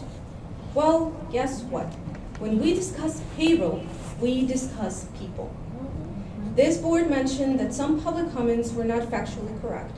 Well, let's talk about some numbers. So in that over $500,000 that I just mentioned, only $144,000 plus, give or take a couple $100, is in vacancies. So basically, the majority of that amount, over $400,000, will be coming out of the current payroll. So people who are currently working in this library. This board has expressed that they aren't cutting programs. However, a payroll cut of that amount will result in cutting programs, as there won't be a staff to run them. Let me rephrase. By reducing library hours and tentatively reducing staff operating hours, you are limiting the amount of time the library team member can dedicate on developing new programs or properly maintaining current programs. Since this board is cutting the night cleaning services, the library staff will be busy cleaning the library instead of dedicating themselves to patrons and library programs. What you are planning on doing is allocating the library's professional staff to work that they are overqualified for. I doubt we can label this a smart allocation of resources. You know the staff we may see organizing the shelves at Menards, Home Depot, and Jewel are not responsible for answering the phones at the same time they are restocking or organizing. They're definitely not responsible for guiding customers through research on nutritional values on produce or the latest in construction materials. You cannot say that your goal is to enhance programs when you won't have the staff and the bandwidth to accomplish that. Another important item to bring up right now is the cut to professional development budget. The library staff as teachers, lawyers, dentists, and accountants, and many others, need to develop their professional skills and knowledge. If they remain stagnant, no one will go to them. Can you imagine a dentist learning the latest in teeth implant online? I don't think so, I can. Librarians are professionals. We have our own Donna Block, the chair of the IREAD committee, a national program for summer reading that even the U.S. Department of Defense follows, along with libraries across the country. This is a nationwide initiative, and our librarians are in a leadership role. You are destroying what other people have been carefully building. So here's what we thought. There is a word, investing. Investing is committing something in order to gain something, to make use of something for future benefit. When we invest in our kids, we usually spend. We spend money, we spend time, we put them through schools, a sports program. When we invest in our employees, we usually spend, right? Again, time and money come to mind. By making this library grow and evolve, you will be investing in our community. But you need to understand that you need to spend, not cut. Of course, that if you care. Thank you.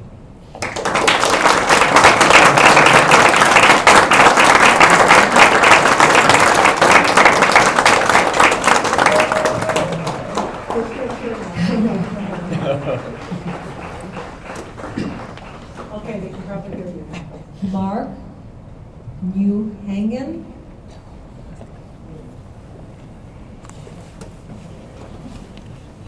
Hello, good evening. I'm going to be honest with you. I'm incredibly nervous speaking today because I know many of the people on the trustee board personally, and I've eaten dinner and I've at times at your houses. And so it is personally hurtful to hear that people I grew up with and I knew growing up doing this unjust budget cuts to a shared institution. I am a professional lay minister in the Catholic Church in Chicago. I have an education just as good as every Catholic priest that you know in this city and in this area. And when I heard that this budget cuts were happening, I had to come as a Catholic and as a minister to say how unjust these are. A quick thing about theology that is affirmed by John Paul II, Benedict XVI. is a preferential option for the poor. That Catholics moving through the world, especially Catholic politicians, are called that first and foremost in your mind to keep the poor there. That the first thing you wake up and who you're serving are the poor. And not just the financially poor by going to a food bank, the poor who are the children who come to this library, who you're cutting services to their school in this budget. There's a lot of debate right now in America about whether the president should receive communion, right? Because he's not putting the poor first. I'm seeing here with the bounce back FOIA requests, with the reduced budget, with the removal of services for schools and the elderly, not to mention how this is going to affect those who are disabled. I don't see a lot of thinking about the poor happening here. I don't see a preferential option for the poor being played out in this room. And some people will say that church people who serve God's church, do not belong talking about this stuff. But if this is exactly where Jesus wants me to be and where he wants everyone else to be as well. So you're still writing your stories. You're still writing what people are going to think about you. And I pray that you are known at your funeral or at the end of your life, you are known as someone who served the poor and not someone who cut programs and budget lines that are for the poor. I want to let everyone know that I will be keeping this trustee board in my prayers tonight and as the vote goes tomorrow, that we hold the poor in our heart and when we pray and when we're at church. So God bless everyone here. I pray for you. And God bless everyone in this room because we are doing God's work. Amen. I hope to see everyone. And I hope to talk to you personally sometime. Not now. There's a lot going on, as you can tell. But I hope that everyone here can put the poor first, as Pope Benedict and Pope John Paul has said. God bless you. God bless this library.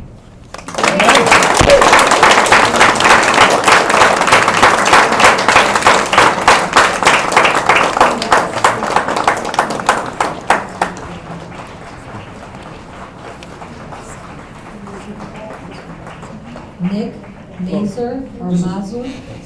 Nicholas Mazer. I was in Sun Times yesterday about the, anyway, I was in Sun Times. Yeah, I was surprised that they cut the hours on Sunday. And like Skokie's open on Sunday till 6. It's weird. And like cuts are just ridiculous. Like there's certain items I looked at the funding. I mean the spending. I'm like $20,000 on the phone. Right now we're in the 21st century. Why aren't you guys using VoIP? It's free. I don't have a SIM card in my cell phone. I use Wi-Fi. I have an app that has free cell phone. I mean, free texting, voice, everything. I mean, get rid of that $20,000 bill for a phone. It's ridiculous. And like there's some other items you can get rid of. You could get rid of it and get the funding from that. I mean, you could call me, consult me. I'm like, some of this stuff is ridiculous. $20,000 for a phone. How about $10,000 for furniture? I haven't seen $10,000 worth of furniture in here. I mean, come on, everything's old. Even the headphones, look at this. What year is this from? On the old phone. Yeah, I think it was like 15, I forgot how much for funding for AV equipment. People are complaining these sound like, I'm not gonna say the word. Like, come on, some of this funding, I mean, insurance. I have full coverage, I don't pay a dime. I get treated VIP at the hospital. I have 9 screws in my foot. I had never seen a bill last year. Healthcare, they could get funding from the state. They don't need money from taxpayers, from the state. That's I forgot how much that money for healthcare. And your Social Security, that's part of the salary. Why were you paying for the Social Security? It's already included with everybody's paycheck. You know, why is that money taken out from our tax money? I mean, for going directly to the library, It's weird. It's like it's getting doubled for Social Security and other funding. It's just weird. I don't know. This has to be redone with accountant. I mean, I didn't see if there's anybody paid for an accountant to go through, sort out all this ridiculous billing, you know? I think that's, I don't know what else to say. This is ridiculous. Thank you.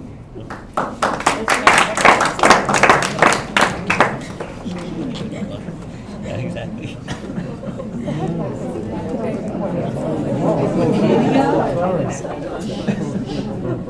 Sorry, it's hard to make out the last name. I think it's Janch. She's not here? She's not speaking. Next one, Chrissy Papnick. Chrissy Papnick. It's a few bucks.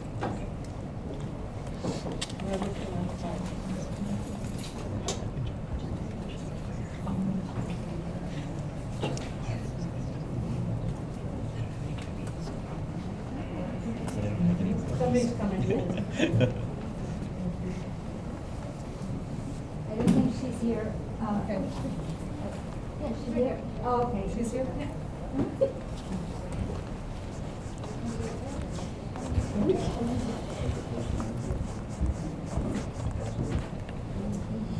Hello. Way too short for this. Can I be heard now? Yes. Yes. All right. So, I'm here to address the board. I'm not generally political. Like, I like to speak my mind and stand up for what's right, but I felt the need to come as a patron. So, I've been coming here, like, most of my life, and I've always gone to libraries, whether it's Chicago, Skokie, Niles, wherever I've lived. And I've grown very fond of this library in particular, especially in recent years, because of all the services they offer. The outreach to the community. I'm a preschool teacher, so we've used services often to get books for our kids. And one of the things we do is teach foreign languages at our school. And we have children that speak English and other languages, so we like to have the resources for them.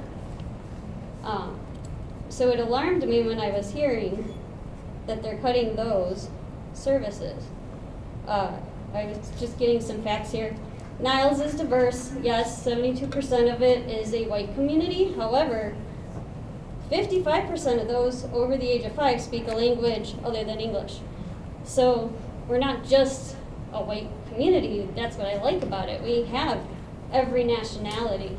And I know all communities do, but Niles is usually very accepting.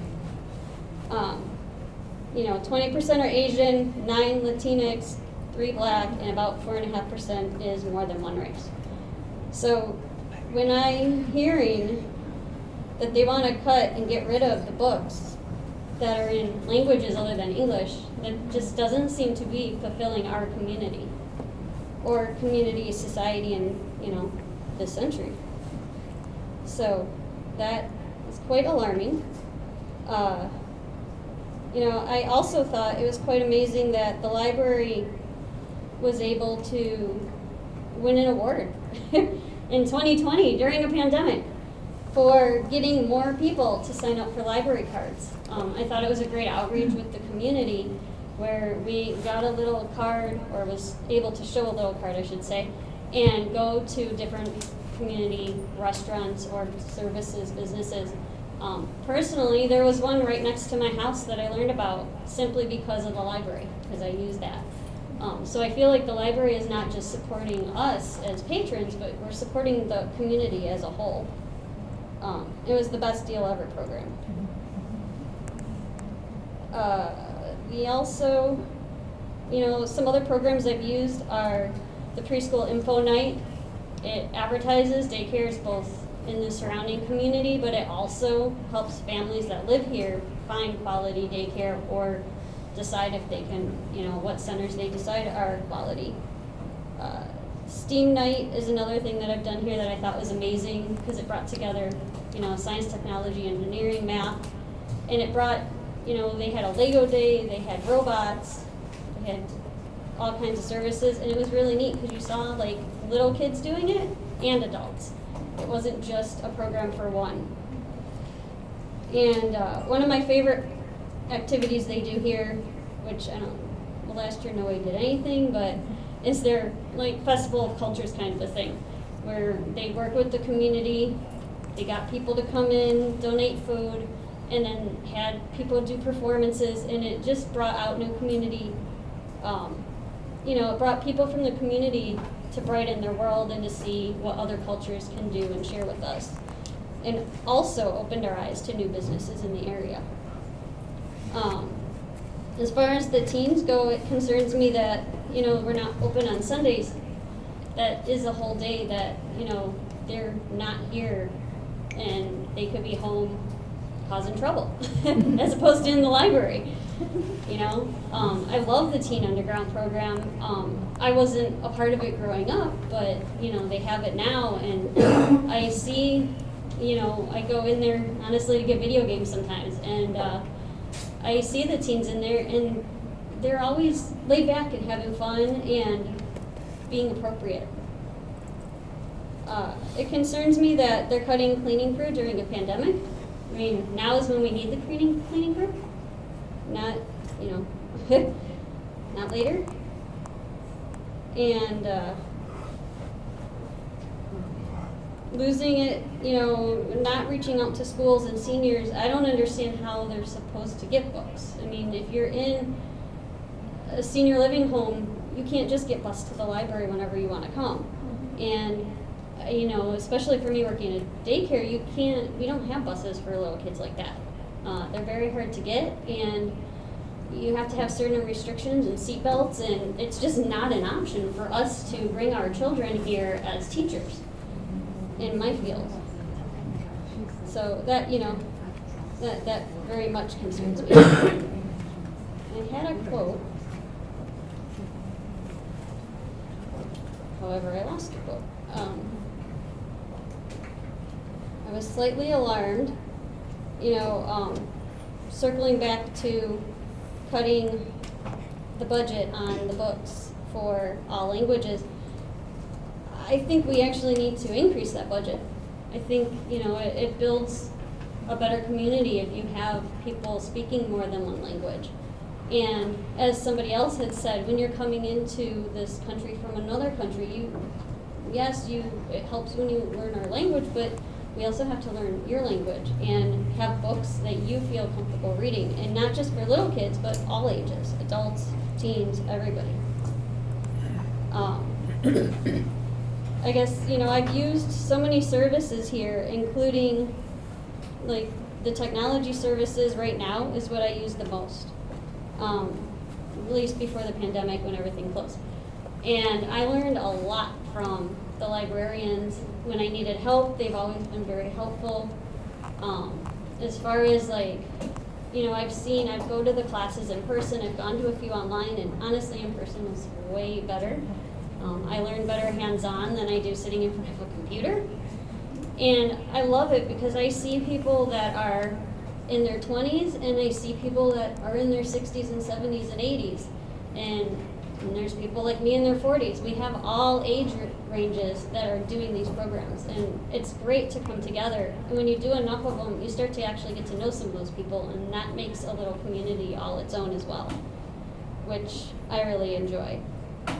So these budget cuts concern me because it worries that it's going to make the library worse when right now it's amazing. It's like one of the best. I used to say Skokie was the best, and then I lived here.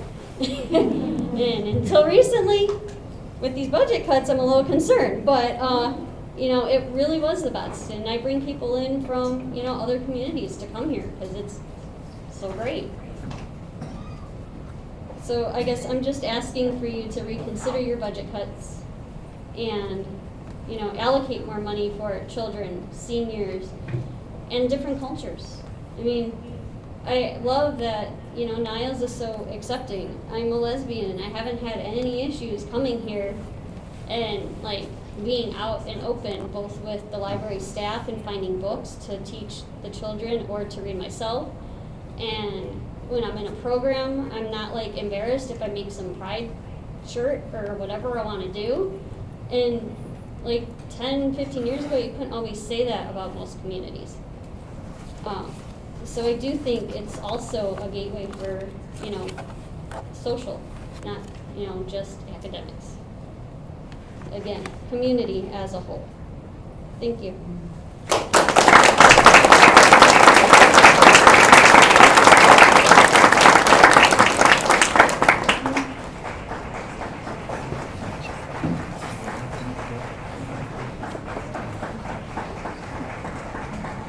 Susan Grabowski.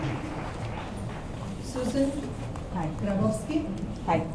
I have lived in Niles for 45 years, and I have watched the library get bigger and bigger and get better and better. And we've won all kind of awards and all kind of recognition and grants. And all of a sudden now, we've got this new board in, the trustees, who I think if the people knew what was going to happen, they would have gone and voted. Everybody assumed that, yes, it's a small election, nothing's going on, and every time, and I've been here 45 years, we've had a board come in, they've wanted what was best for the people in the community, and they've always done that. So they assumed the new board would want the same thing, the best for the people in the community. Obviously, they're wrong. If you put something like this to a resolution, you'll find that the people will vote against it overwhelmingly, because they have in the past. Whenever there's something that needed money for the library, it's been voted for. The people know how important this library is. We have the best library in the area, everybody knows that. You talk to any of the people at the suburban libraries, they'll tell you that. We have the best staff, yet they're paid probably less than most of the other libraries. And we have lost some good people over the years because they were paid less, and they had families to feed, they had houses, and they couldn't afford to work here for that less money. But the staff who stayed have worked their hearts out at less money than they could be making somewhere else because they were dedicated. And now you want to pay them even less money? How can they exist on that? We'll be losing all of our great staff. When the pandemic was going on, and you needed something from the library, you could call. I called. My granddaughter needs a dozen books. What kind of books? What age? What would you like? When do you want them? We'll have them ready for whenever you want. They've been more than happy to do anything we needed. And things like the roof. How can you not fix the roof if it needs to be fixed? Every homeowner knows if you don't fix the roof, you're going to have trouble. It's going to be a big cost. But you just say, forget it, maybe it'll go away. It's not going to get better, it's going to get worse. It's unbelievable. And this is supposed to be a library for all the people in Niles.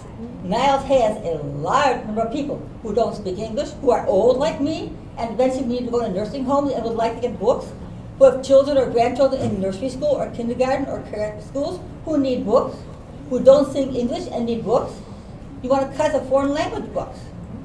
They're part of Niles. They're paying taxes also. Why shouldn't they have books to read? You want to cut the programs for people. There are programs for everybody. If you look at all the programs we have, each one is different. Each one's for somebody different. Do you need technology skills? Do you need computer skills? Do you need to write a resume? Do you need a craft skill? Do you need to learn a skill? Do you need to find a book to read? And they find good books for you. If you want a good book, you ask them. They'll suggest a good book. What do you need? They can do it for you. If you have children who want to get involved in school, some parents work and they can't afford babysitters. The kids come after school. And they stay and they study, and the librarians help them get computer information, help them find what they're doing. Some people come in, they can't afford newspapers. They come up here and read the newspapers. There's something for everybody that lives in Niles in this library, and you want to cut that. Why? If you ask the people in Niles, they'll tell you, they'll pay more money for the library. It's the cheapest thing on our tax bill. And it's the most valuable thing and most worthwhile thing. And for you to cut it for no reason at all, just because you can? Yeah. I also heard that you wanted to have more say in who gets on the staff. When I was a teacher, when you hired teachers, the head of the principal interviewed with a person from the department, the new teacher.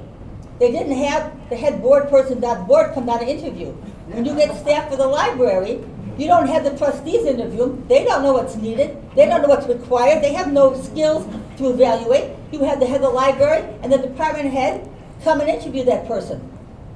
You can't take over running the whole library. It's not your job. Your job is just to oversee broadly what's going on, not day-to-day nitpick what's happening and try to cut money. This library is the best thing we have in Niles going for us. And if you cut it, you're going to lose a lot of people in Niles too. Because what keeps people here is the good schools and the good libraries. Thank you.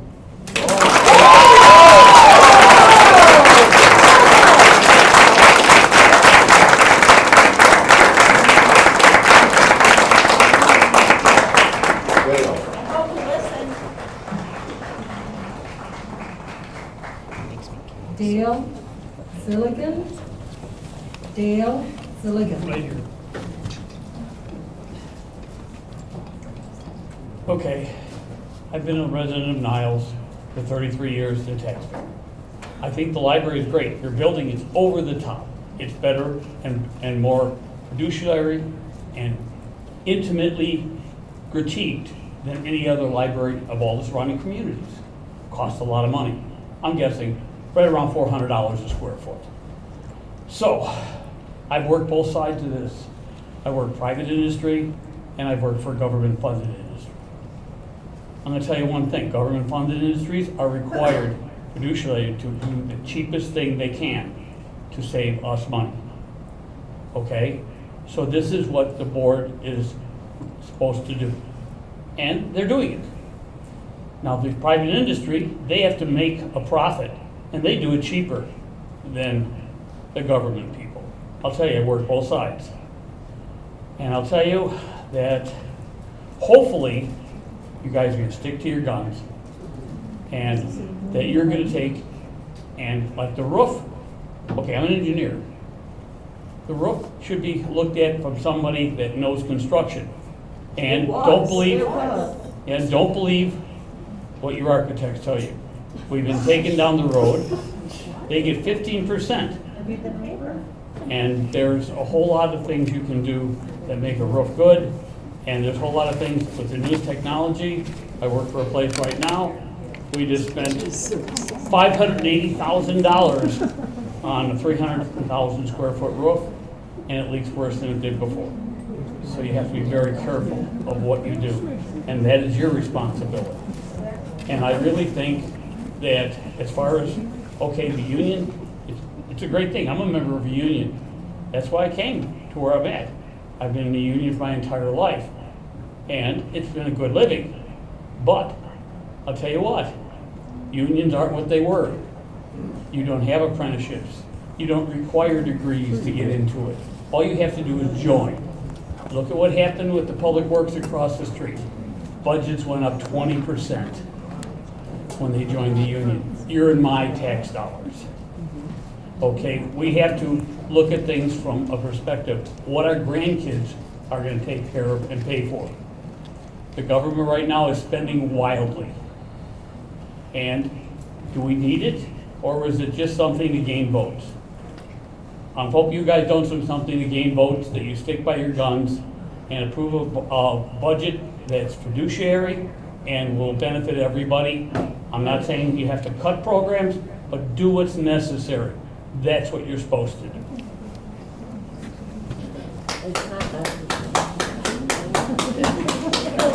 Good speech. I'm gonna get stoned on the way out of here, but may not take that long. Rick Segling.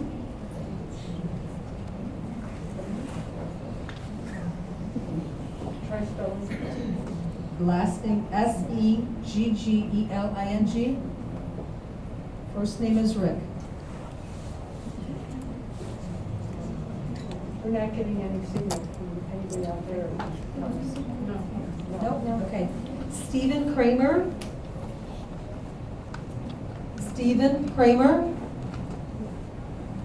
Coming. He's using the pen, so he might be off. He's taking his time.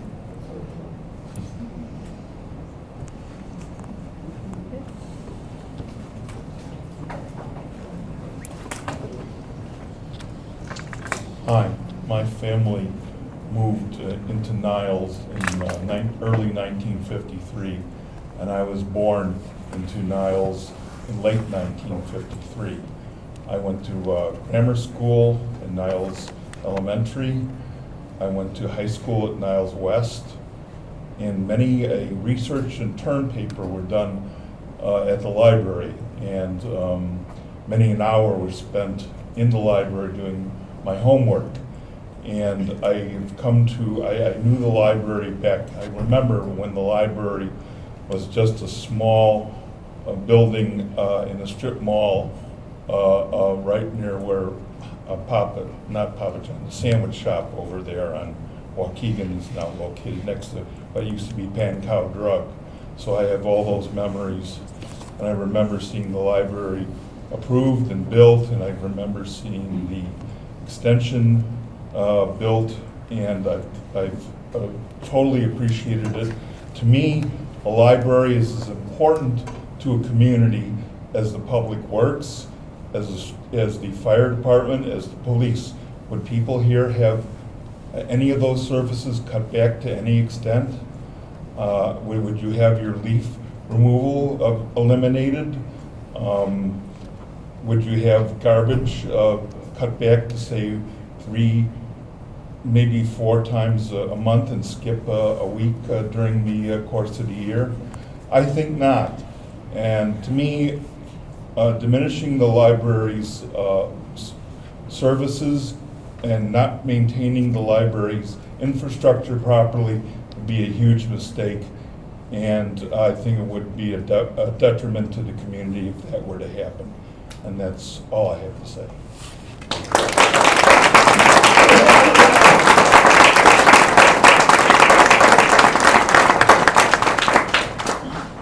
Christopher Barjan.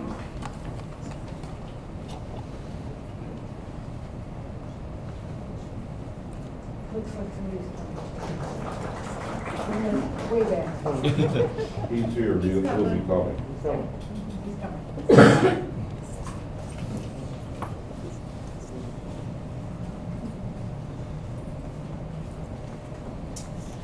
First of all, I'd like to thank the board for this opportunity to speak to you.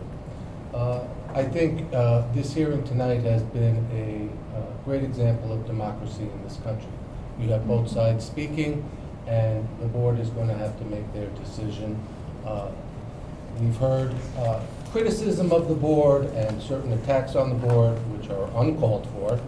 The people that were elected to this board have a conscience, and in their conscience will do what they think is right for the citizens of Niles.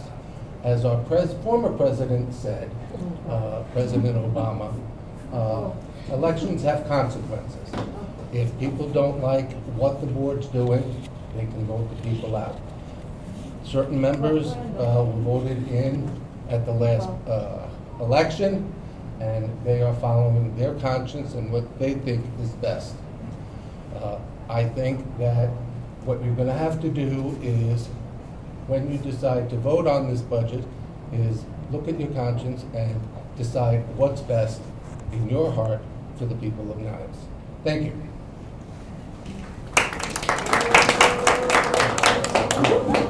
Elizabeth Lynch.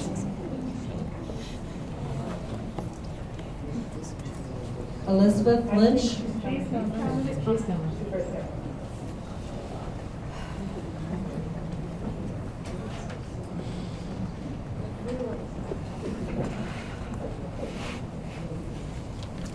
Hello. At one of the many meetings over the last 2 months, this board discussed the cost of hiring a second law firm at a higher rate than the current law firm. And I will never forget the comment Joe McCullough made in response to the valid concerns about these additional costs. He said, "Sometimes you get what you pay for." On this one issue, Joe McCullough and I agree. Budgets are moral documents. They force us to make hard choices, to prioritize, and so they are a mirror of our values. We can choose through this budget to support the most vulnerable or the most privileged. We can value access for all, or we can prioritize the interests of a few. We can spend our taxpayer money on materials and services that directly benefit the community, or we can waste our taxpayer dollars serving the personal interests and conspiracy theories of 4 of the trustees. Like many of the people here tonight and at the rally, I have spent far more time than I ever thought I would looking over the budget this board proposed, going line by line, comparing it to previous years and to comparable libraries. But the truth is that wasn't even necessary. This budget makes its values loud and clear. This is not a document of fiscal responsibility. It is fiscal selfishness. It is a choice to prioritize your own political agendas at the expense of the community. It is immoral. This budget cuts direct services to the community like outreach to schools, despite outcry from school boards, superintendents, and parents that know the difference this makes in our children's education. Despite everything we heard from some of these trustees about the fixed income of seniors, this budget cuts one of the most popular programs for seniors and all outreach to nursing homes, asking them, the seniors, to pay for it themselves. It relies on a decrease in library hours, the equivalent of 2 full days closed every week. Apparently, people that work nights or weekends, working parents, anyone that can't make it during the new, narrow hours aren't valuable enough for our trustees. The budget even eliminates the small amount used to celebrate and reward the library volunteers, seniors, teens, and people with special needs whose volunteering helps them gain job skills and who gives so much back to our community. We are told the community must suffer this austerity, these cuts and reductions in services, the loss of jobs and dedicated staff, because there just isn't enough money. And yet, the trustees found the money to increase the consulting budget by $100,000. And those of us that have been watching closely know that it will probably not be enough. The trustee's friend and campaign videographer has already started work at $100 an hour with no limit or scope to his contract. Legal fees in the last month soared to $19,000. At this rate, and with this board's insistence on fighting FOIAs, firing staff, and fighting the union, the board will quickly run out of funds in this budget line. The cost of these unnecessary legal battles and pointless audits will skyrocket, and more sacrifices will be asked of the community to cover them. This board is so convinced that they know better than previous audits, state standards, experts in the field, and the staff of the library that have been working here for decades, that they're willing to fire people and defund services to children and seniors.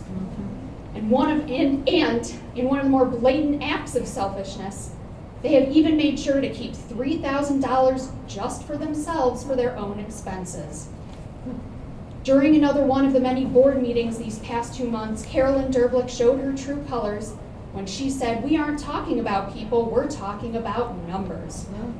She is so wrong. This budget is all about people. The staff that will lose jobs and pay, the community members that will no longer have story times at our schools, or access to the internet when we need it, or the latest book from our favorite author, or staff to help us at the computer, or just a safe place to bring our kids. Budgets are moral documents. If this board votes to accept this budget, then we will know what it is they value. Money over people, politics over the community, privilege over service. Please, listen to the voices of the 1,200 people that signed a petition asking you to reject this budget. Listen to the voices of the hundreds of people that showed up at a rally tonight and stayed here for this budget meeting. Throw out this budget, which the mayor of Niles called ludicrous, and which I will call cruel. All you have to do is what is right. Thank you.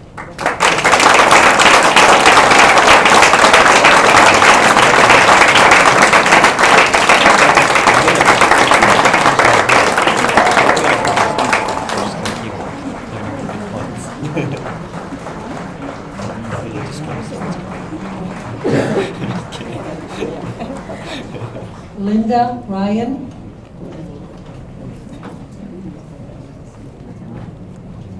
Hello, thank you for this opportunity to just to say what I need to say. I'm Linda Ryan. I have lived in the Niles, Maine community since 1998. My heart is very heavy. As most of you know, this library is dear. It's getting emotional. I've served on this board for 12 years, and this library means a lot to me. I'm a librarian at Maine South, and I also represent District 207. I speak to oppose the proposed budget. We want our library building and services, and we deserve them as a community. I have heard tonight that the library is not going away. And what are we going to save? Well, with these budget cuts, the library of what we have known since I've lived in Niles is going away. Why do you propose less hours in our library when growing the hours has built our community? I don't understand it, I really don't. Less hour equals the library going away. I also oppose to decrease in professional development monies. Our staff deserves to learn new and trending ideas, to pass those ideas back to us, the community. There is nothing courageous about irresponsibly cutting a budget for our library. Our library, okay? The library is our lifeline. It is my lifeline. It has been my lifeline. I learned through this library. I learned library school through this library. My kids have learned through this library. I have learned through this library, through these librarians, through the staff, through the custodians, through everyone, the security. Everyone has helped me here. Please stop micromanaging. That's my one true statement. Stop micromanaging. That is what you're doing. Not to the left of me, to the right of me. One single title, if you don't know libraries, one single title, as a lot of people spoke tonight, may need to be purchased in 10 different ways, okay? We need digital, we may need large print, I heard someone talk about, multiple languages to name a few. Cutting our book budgets, we can't do it, we can't cut our budgets because we need to buy possibly that one single title in multiple ways, okay? I know you're not librarians, but you have to understand that, okay? You have to look at that through a librarian and the community's eyes. You can't be narrow-sighted.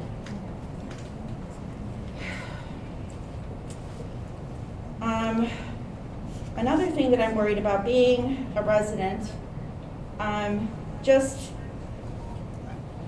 think, hold on, let me see where I'm at. Sorry, I lost my place.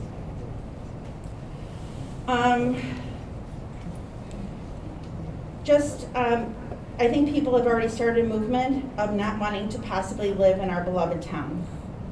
I go try selling your home after people Google Niles, Illinois. And compare us, as many of tonight, compared our neighbors and see what they choose. They might not choose to live here. We have had a lot of bad press lately, as our press people know.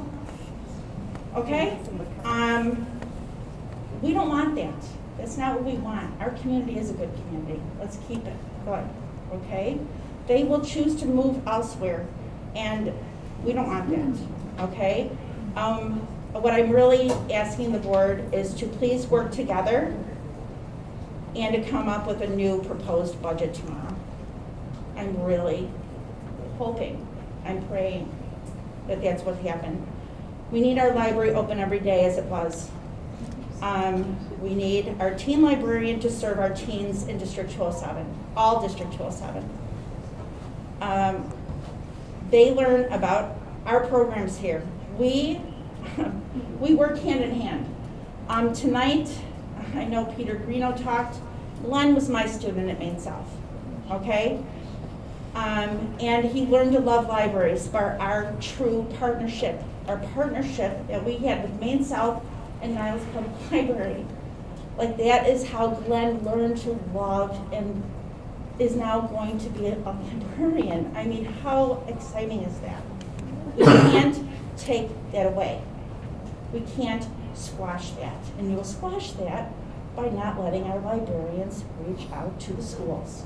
Period. It will be squashed. I mean, that is a real story. You heard it tonight. It's based on our partnership, okay?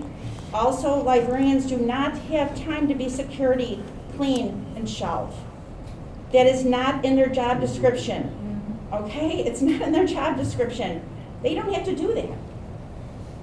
Jesse White states in the Illinois Public Library Trustee Manual, I know it's already been stated.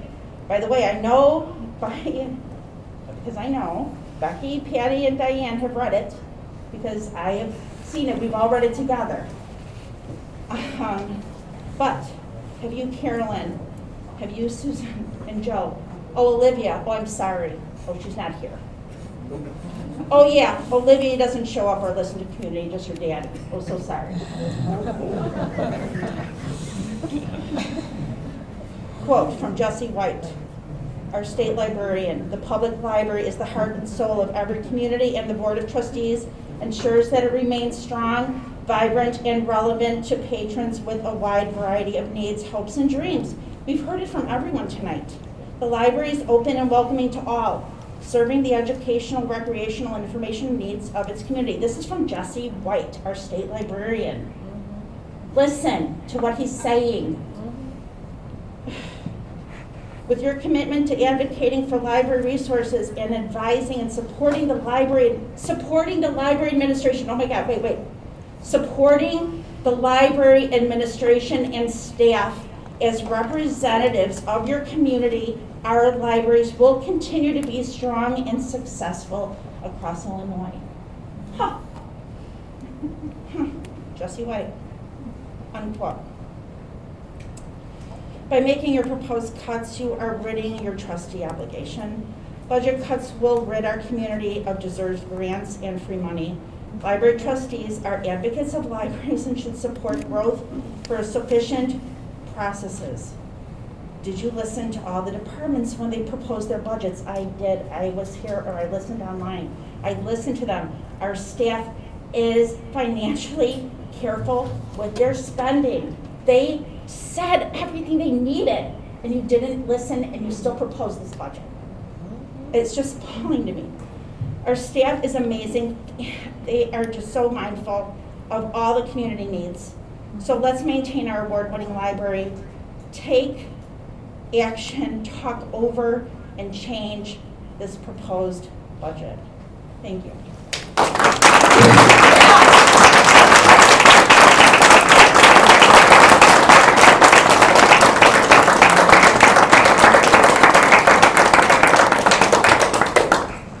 Rosemary Palicki or Palitsky.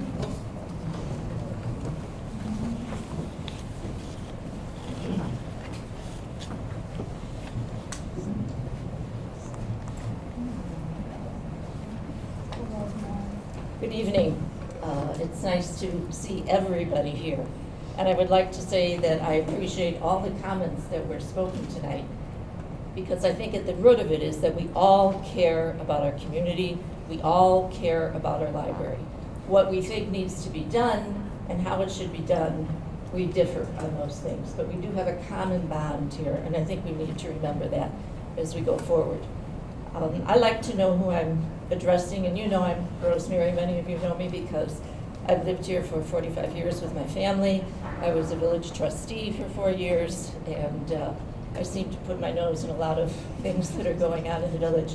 And I know some of you because we raised our children together. They went to school together. Some of you up there, we share the same religion, we go to the same church. Some of you worked with my husband as educators here in the village. So we do have common background. Some of you have been active in the parish that I belong to as a leader, as you are a leader now. But there's a gentleman who is sitting on the dais who I do not know, and I wonder if you could introduce yourself just for my benefit. That would be you, Mr. I'm the library attorney. Are you, Mr. Walsh that was? Okay, thank you. Are you new to this board, or have you been the attorney for a while? I've been working in the library since the early 80s. Good. Well, thank you very much for identifying yourself. That makes it easier for me. I came here to this meeting not intending to speak. I did not write anything except as I was sitting here. The people that spoke were much more eloquent and have much more of a background than I do in the library. I'm very happy to pay my taxes, come here and get a book and go home and sit down with it. I'm happy that my son was able to have that opportunity. But there are a few budget issues that I would like to address. The first thing was, Mr. Blick, at the beginning you made the statement that it may be necessary for an appropriation of $500,000 for expected or perhaps necessary money to fight legal fees, including the new union and perhaps FOIA requests. First of all, FOIA, hope everybody knows, but if you don't know, Freedom of Information Act is what FOIA is. And this is what we're considering maybe spending money on, is to fight Freedom of Information Act's requests for the information. That's totally inappropriate, undemocratic. You know, the list of adjectives could go on and on. Secondly, would there be a need to fight a union if there hadn't been these drastic proposals for cutting jobs? Did you not bring this on yourselves?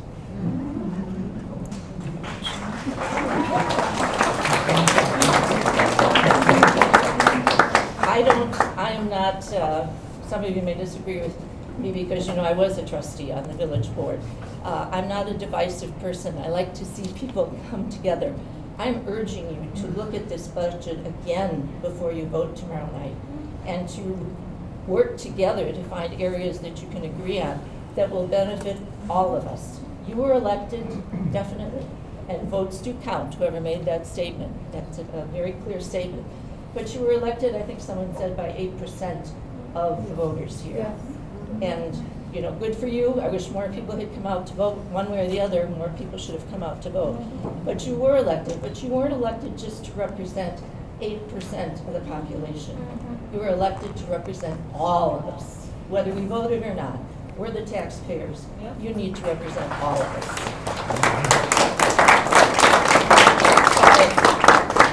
By the presence here tonight, and I'm just guessing, I would say overwhelmingly, the population in both of these rooms and that were at the rally are in favor of a review or a tabling, someone suggested, of the proposed budget until you have professionals evaluate what needs to be done here. There are many professionals on the library board. It doesn't necessarily mean hiring new people, but taking advantage of the expertise that already exists in our community and for which you are paying their services already. Many of you have great backgrounds, but you aren't librarians. None of you are librarians. You don't know what's involved here. So you can't say that, well, oh, I'm sorry. Well, at least I can say I'm wrong. I hope that's something that's universal, that if you are wrong, you can say that I made a mistake and I can work forward to this. My last comment would be, this gentleman right next to me talked about the roofs, and there was a posting on Facebook today that even some of our oldies do look at every once in a while. And I know that some of you trustees did receive this posting. And it's in regards to the roof. And it says that this project has been verified by qualified roofing experts. And as I recall, when the previous board voted on the roof, it passed. And I believe that everyone voted for it. Maybe even with some exceptions, that everyone, including current members of the board, voted for it. Why are you rethinking that now? Why are you putting us in a position that's going to cost us more money in the future? Thank you for your time, everybody. Keep up the good fight, and please work together. Remember, you represent all of us, not 8%. Thank you.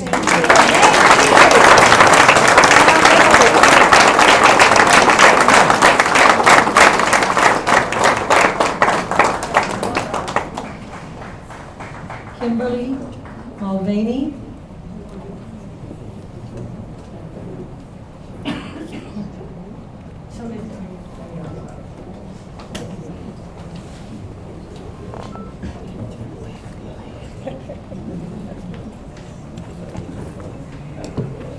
Hello, my name is Kimberly Mulvaney.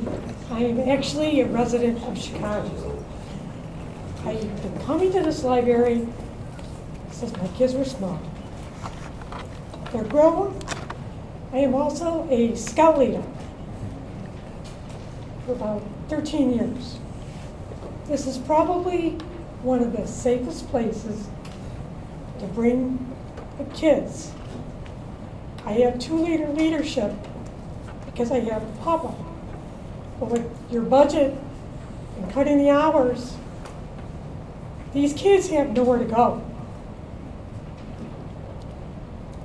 Kids are priceless. You can't replace them. You have to put knowledge into them. Excellent place for this to happen. You can't do it if your doors are closed. I'm asking you to consider your finances and the budget. The doors need to stay open. That's all I have to say.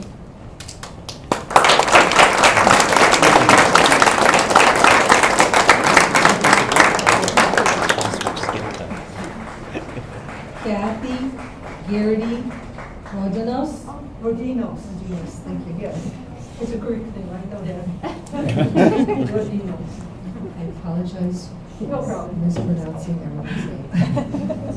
She should be coming. I don't see her yet, because I know who she is. There you go. Yep. Here she is. She's coming.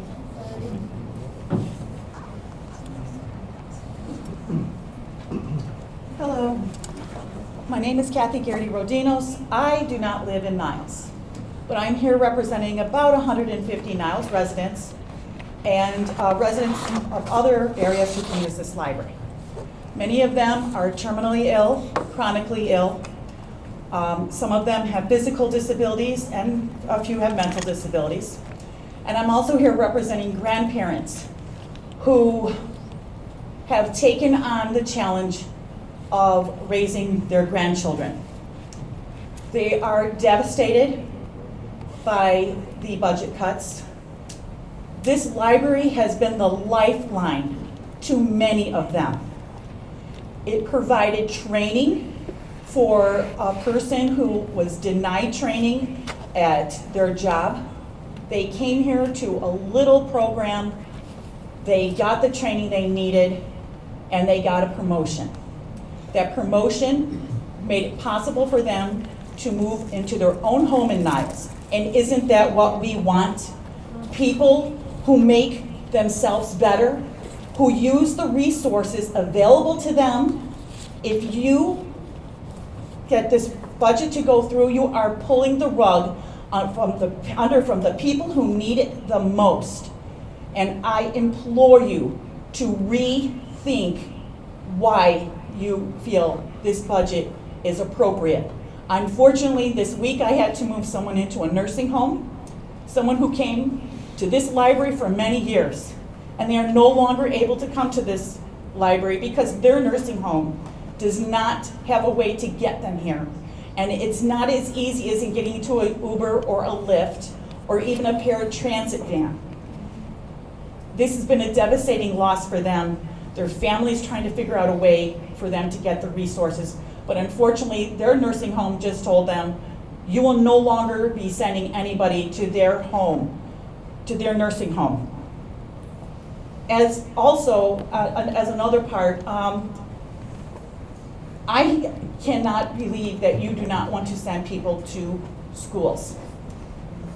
Right now, schools can barely even get enough buses to run their regular routes, let alone field trips this year are a no-go because they can't afford the buses. You cannot put as many kids on one bus anymore because of the pandemic, and under 12 can't be vaccinated.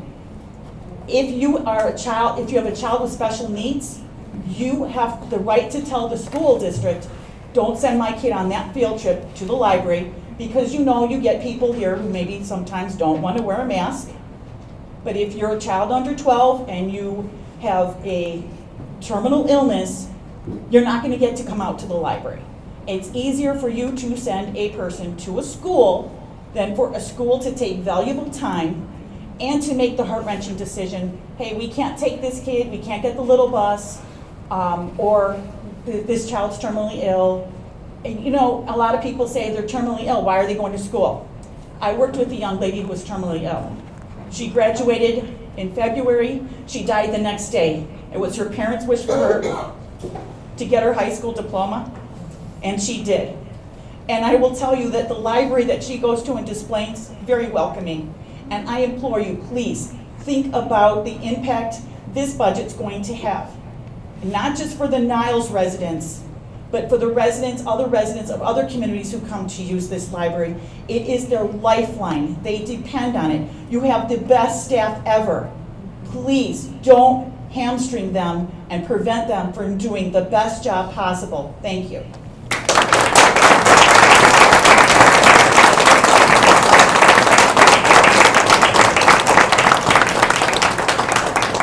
Suzanne Atanas.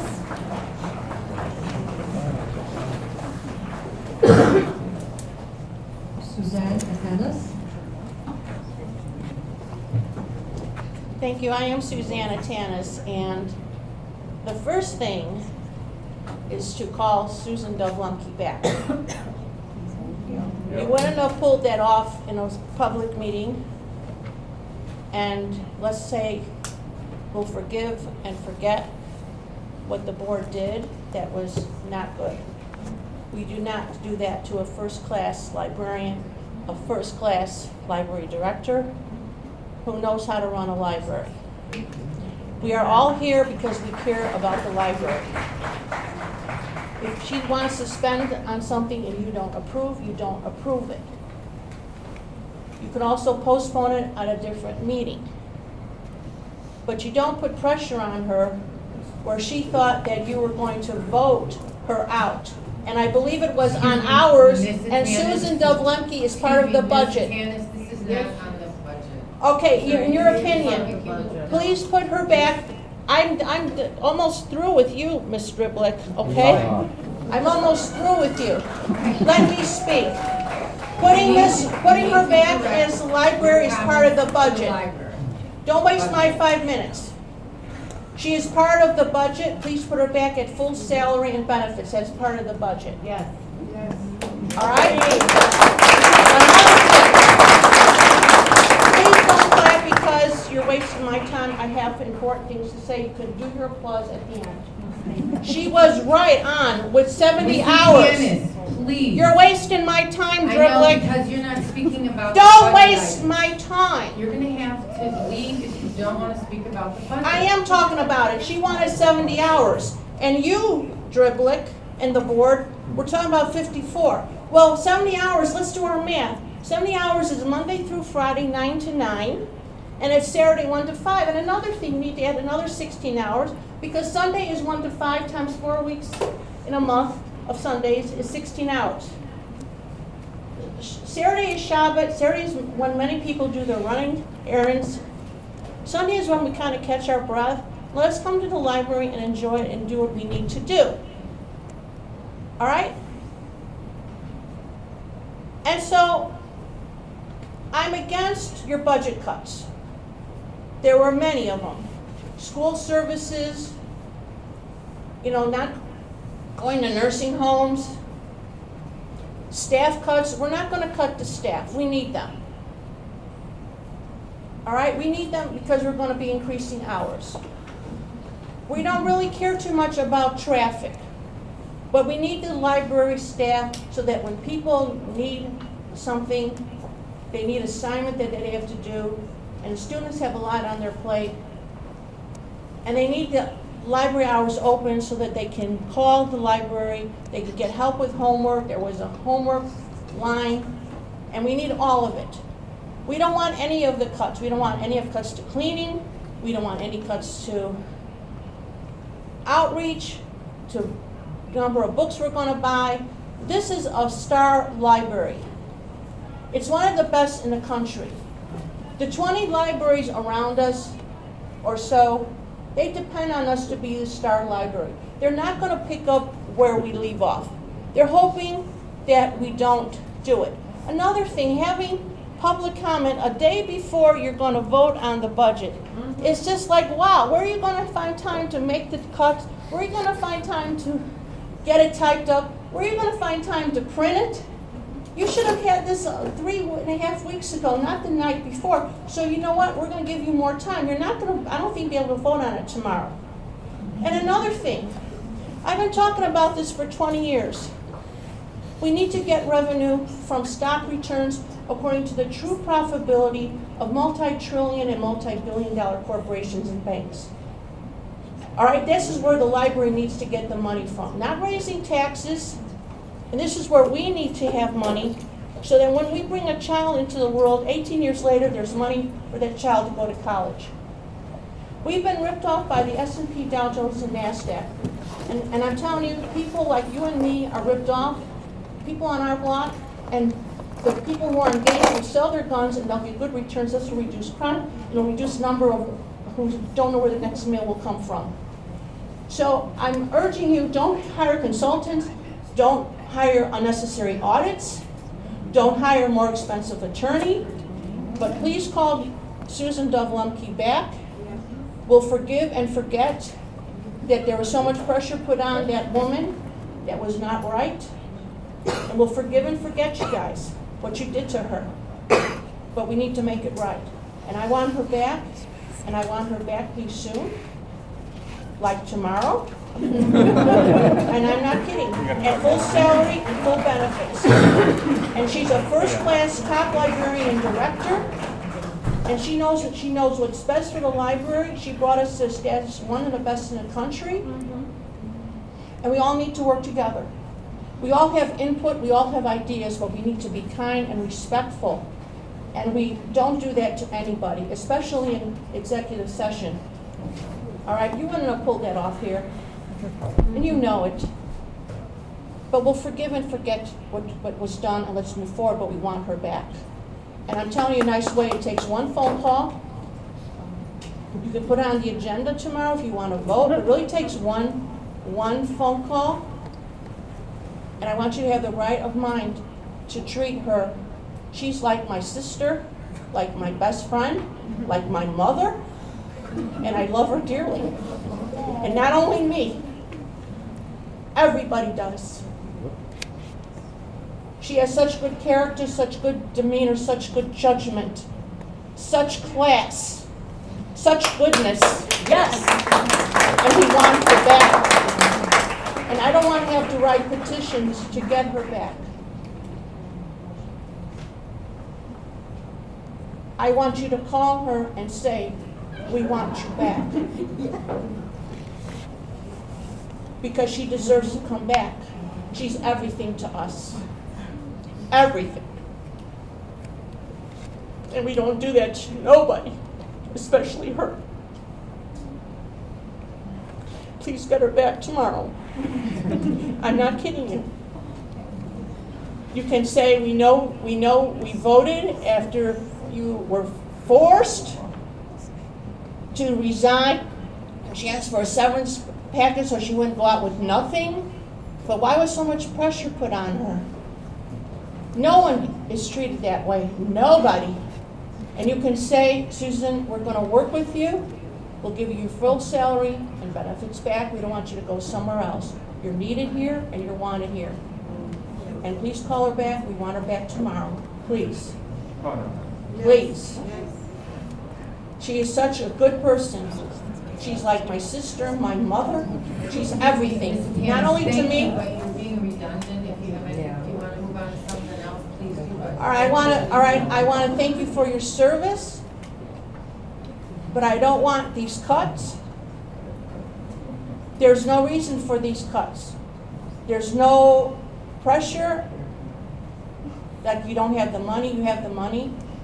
Don't reduce the staff. They need their job. And they're not doing nothing. And don't measure so much traffic. Measure that we have the right materials available when people need them. And this is services to seniors. This is service to schools. We have the best schools in the country here. I know that they get assignments where they have to use a library. And we cannot have cuts. And I thank you that you allowed me to speak, but having a public comment the day before a budget vote, we know it's not going to be enough time.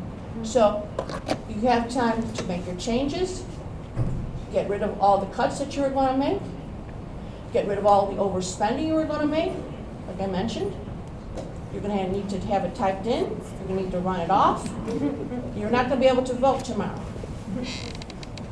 And I want you to know I'm available. I'll give you my free time, whatever you need of me. Okay?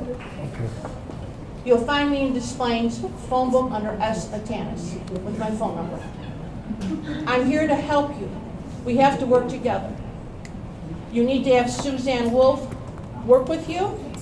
You need to have the staff, including Susan Del Lumpy, work with you. You have a lot of staff here who want to work with you. And I would like Susan Del Lumpy to come back tomorrow. We need her and we want her. She's a top librarian in the country. She knows the best practices. She knows what's trending. And she's everything to me, and she's everything to every one of us here and in the community. And we love her, and we want her back. All of you,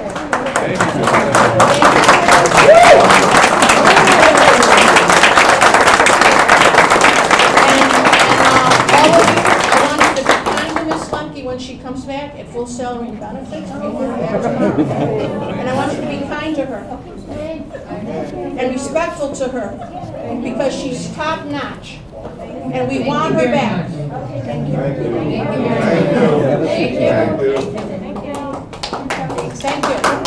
Thank you for getting Suzanne Del Lumpy back tomorrow or as soon as possible. I'm telling you, thank you for that. And don't ever do that to anybody else. Don't ever, please, ever do that to anybody else.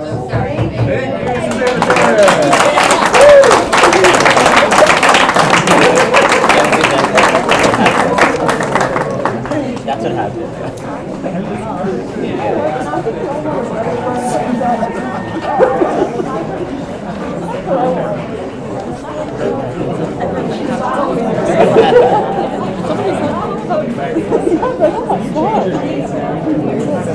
Debbie? Traumatic. Debbie Hoopkin? Okay, that's me. We're not done yet, guys. I'm surprised about this no 5-minute limit rule, but I shouldn't say anything. Okay, guys, you want to talk? Go outside. All right. It's a little overwhelming because we all have a lot to say, but here we go. Okay, I'm all about community accessibility, planning, and learning, and that's why I've been teased since college, because every time I go back to visit, I go and hang out in the library. So this place is a second home for my kids. It helped me raise them and be the excellent students and book lovers and volunteers that they are. I'm here about the budget, of course, to ask you to slow down, to cooperate and communicate with each other, with the administration, with the staff and the community, to consider the facts, to listen to the voices of the people, to pass a budget that you all can agree on, that excludes these dramatic cuts to programs, materials, hours, and staff, and meets the standards as set in the Illinois statute. To accept your role as trustee to develop a strategic plan with stakeholders, to work together to meet residents' needs in a planful way, to accept the guidance and support of the training materials, forums, and programs through ILA, Rails, and ALA, as well as the expertise of library staff within Niles and elsewhere, and to please perform your duties appropriately, professionally, and ethically. I understand that the proposed reduced hours, staff, and other cuts do not meet the Illinois statute and puts the library funding from the state of Illinois in jeopardy. The Illinois Library Association was so concerned about your activities in June that they issued a reminder document about those specific standards. They are warning you that our state funding is at risk if you do not meet these standards regarding adequate revenues to meet community needs, staffing, salaries, hours, and building maintenance. They stressed in this document that your job is to be open-minded, respectful, work well with others, have knowledge of the community, be interested in the library, and be able to plan and establish policies for services. They only wrote that because of you. In the trustee manuals and the trustee fact files published by the Illinois State Library and Illinois Library Association, they tell you what your roles are and how roles should be divided between the director and the staff and yourselves. I don't know if all of you have read it. It specifies your duties with input from the director that include developing long-range plans to address anticipated community needs and to advocate for funding necessary to meet those community needs. To do a budget, the budget is the last thing in the planning process. Okay, it's the last thing. Some of you were just elected and you suddenly have a budget which slashes things, and that is not a planful process. I do not have a problem with organizational oversight by an active board. I do expect a board to be in alignment with the mission, goals, objectives, and bylaws of the organization. I expect excellent communication and a strategic planning process with input and feedback from as many district residents as possible. I expect respect and responsiveness to professional staff. I expect open communication between board members, staff, media, and the district residents.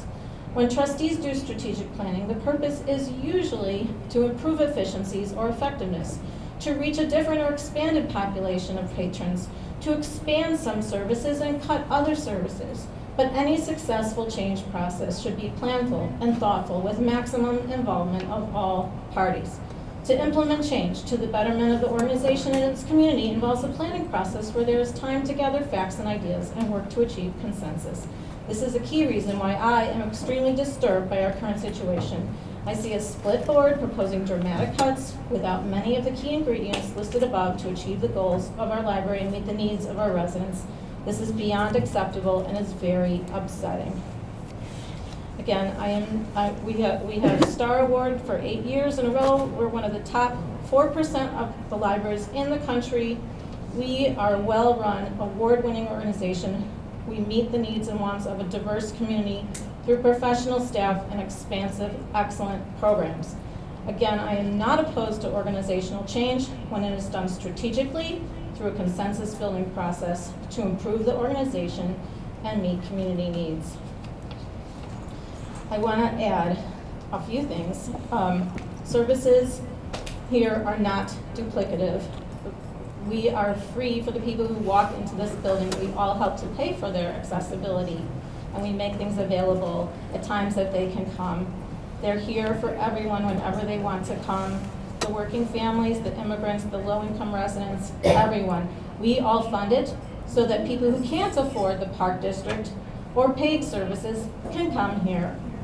We're here on a walk-in basis. We're accessible for everyone when they can come. We don't have an art center yet in Niles. We don't have a theater in Niles. We don't have a community center in Niles. This is the place that's accessible to everyone and anyone at many, many hours and should stay that way.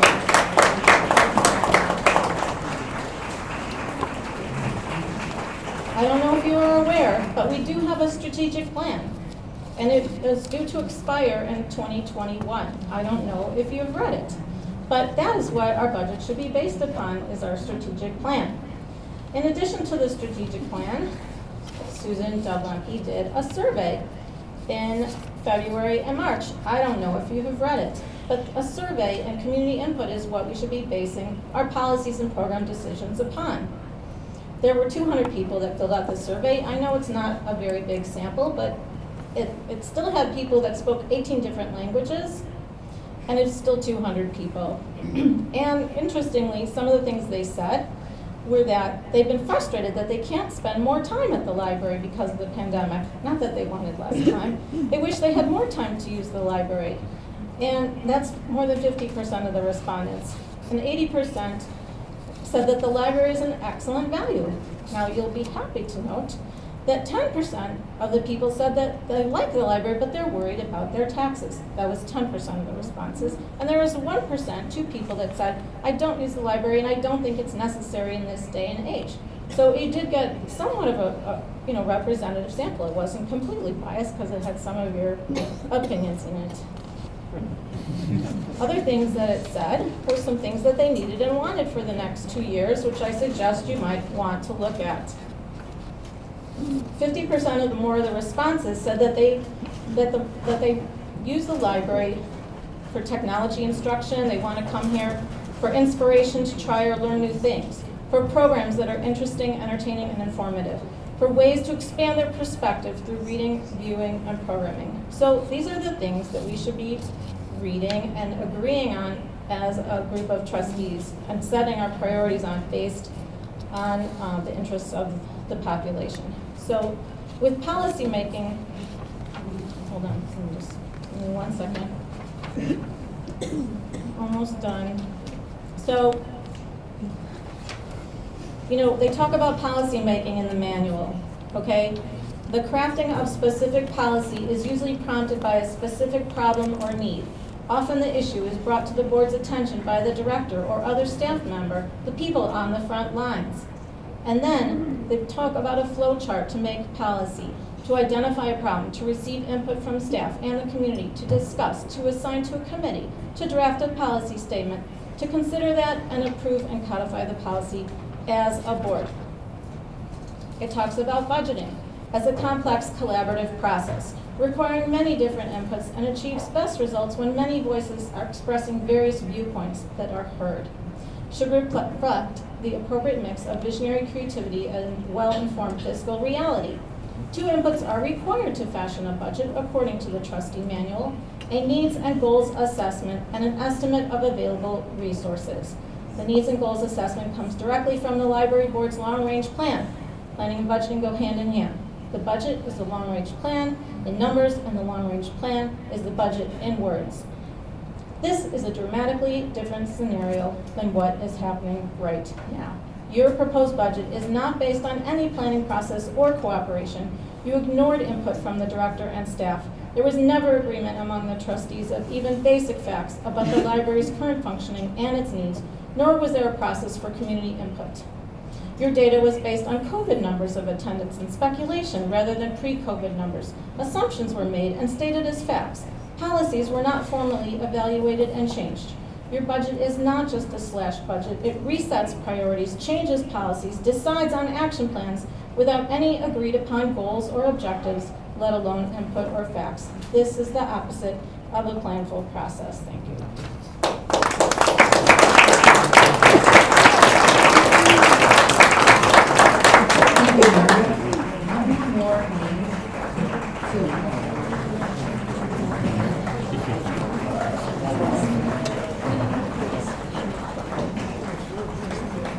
Georgia, logo letters.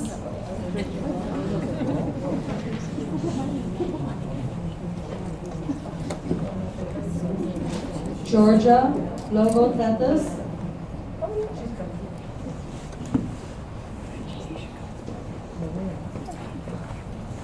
Good evening, everyone. Took me a while to walk over. I'm Georgia Logothetti. I am a longtime Niles resident. I am the mother of 3 beautiful children. I have a 4-year-old, a 2.5-year-old, and a 9-month-old, which basically means I had to move heaven and earth and bedtimes to make it here tonight, but I made it because it's important, because numbers matter. I've worked in policy and politics for almost 2 decades now, and I tell everybody that I work with that policy is personal. It's not just numbers on a page. It affects people's lives.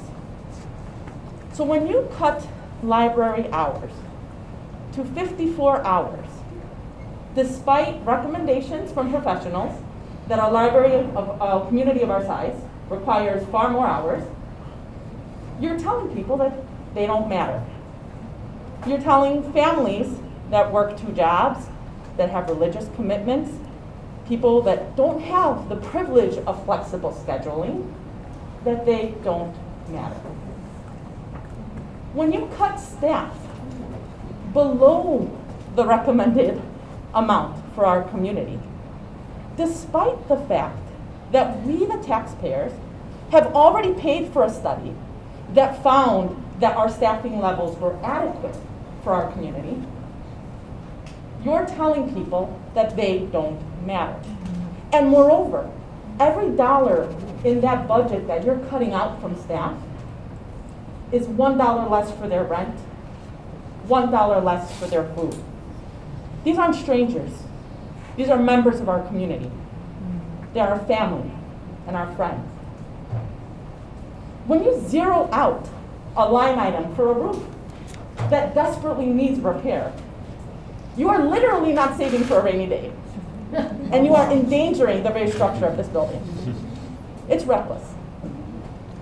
And when you go ahead and eliminate the line item for professional cleaning, while we're still at the tail end of a pandemic, with a Delta variant in a building that specifically caters to unvaccinated children, that's not just reckless, that's not anti-science, that's cruel. But it's not just your subtractions. It's not just those subtractions, the austerity that speaks volumes, okay? Your additions speak to your character as well. When you chose to fire a qualified law firm and bring on board what's essentially a solo practitioner at $350 an hour, reeks to me of incompetence. But when you decided to hire a campaign supporter in a no-bid contract, an unlimited contract at $100 an hour, when there was another proposal that was submitted by somebody who does municipal auditing for a living, that speaks volumes, and it tells this community that you don't care about ethics. Now, numbers matter, so I want to talk about a few other numbers before I wrap up. I'm going to try and remember these because, wow, it's been a long day with the kids. 1,019, 1,013, 1,106. I think I got that about right. Those are the vote totals that ushered in an anti-library, I'll make that judgment, slate that has decided to impose this austerity agenda. And my message to those members of the board, please do not mistake an 8.1% turnout for a mandate. The real mandate sits here before you, in this room, in the overflow room. That's the real mandate. And so I'm going to sum up with one quick little thing on numbers. On behalf of my 3 children, on behalf of the 100+ people that turned out here today, the thousands of people online that took action, the tens of thousands of taxpayers in this district, please don't do politics, do your job. You have a fiduciary duty to maintain those funds in a responsible manner to invest in our community. So I beg of you, please, I'll end with one request. Throw out this garbage budget and start from square one. Thank you.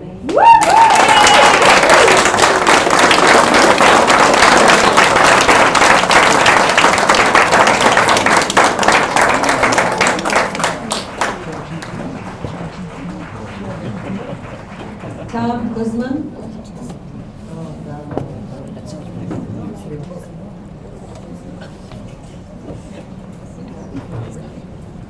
Good evening, board, counselor.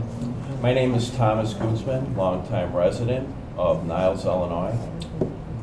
Having said that, that means I'm a taxpayer. I pay the freight. I pay the freight. We pay the freight. We need responsibility. We voted that in. We voted for the responsible people. They now have the checkbook. They now have the checkbook. What we have here tonight are a lot of people. I don't think they're residents. I don't think they voted. You want to check IDs? Well, you're out of order. I have the floor. Why don't you sit there and listen? We listen to your garbage. So So, what you're inundated with here tonight are a bunch of special interest groups, okay? The friends and the family hiring program is finished, it's done. The overstaffing is done. The paying of contracts to unknowns, the $1.5 million roof, which got them thrown out, this one didn't win. Far from win. She But I was got last more place votes than finished. the majority of them, didn't I?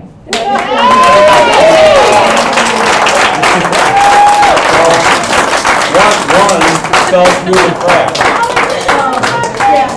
One fell through the cracks, and that's fine. Let's stick to the budget. So, budgetary concerns, $1.5 million roof. Is that what a roof costs? I don't think so. I don't think so. I think due diligence needs to be done as far as repairing the roof. There was. I don't think so. Are you? Refrain from comments in the audience. I want to gauge. I'll just continue. Okay, also, the slush fund, the unaccounted for funds, the overdrafting of taxpayer money and putting it to the side. That's what got the old board thrown out. Moving forward, we have the new board, the responsible people with the checkbook. Overstaffing is not acceptable at any place, government, For your nor. information, sir, we're under 100 people. Madam President, who has the floor? We have more. Madam So we are not overstaffed. President, Madam President, who has the floor? But if you ask a question, you get an answer. It's not, it's a statement. We are not overstaffed. We are understaffed. So, if you were to have 150 people, let's say you had 200 people that walk in the library, and 100 of them need assistance. There are 69, maybe 75 full-time employees. Do you debate that fact? It was. Do you debate that fact? I'm sorry, sir, but I was told I can't be answering. Okay. So you have, at any given time, 50 full-time employees here. 50 full-time employees at any time, okay?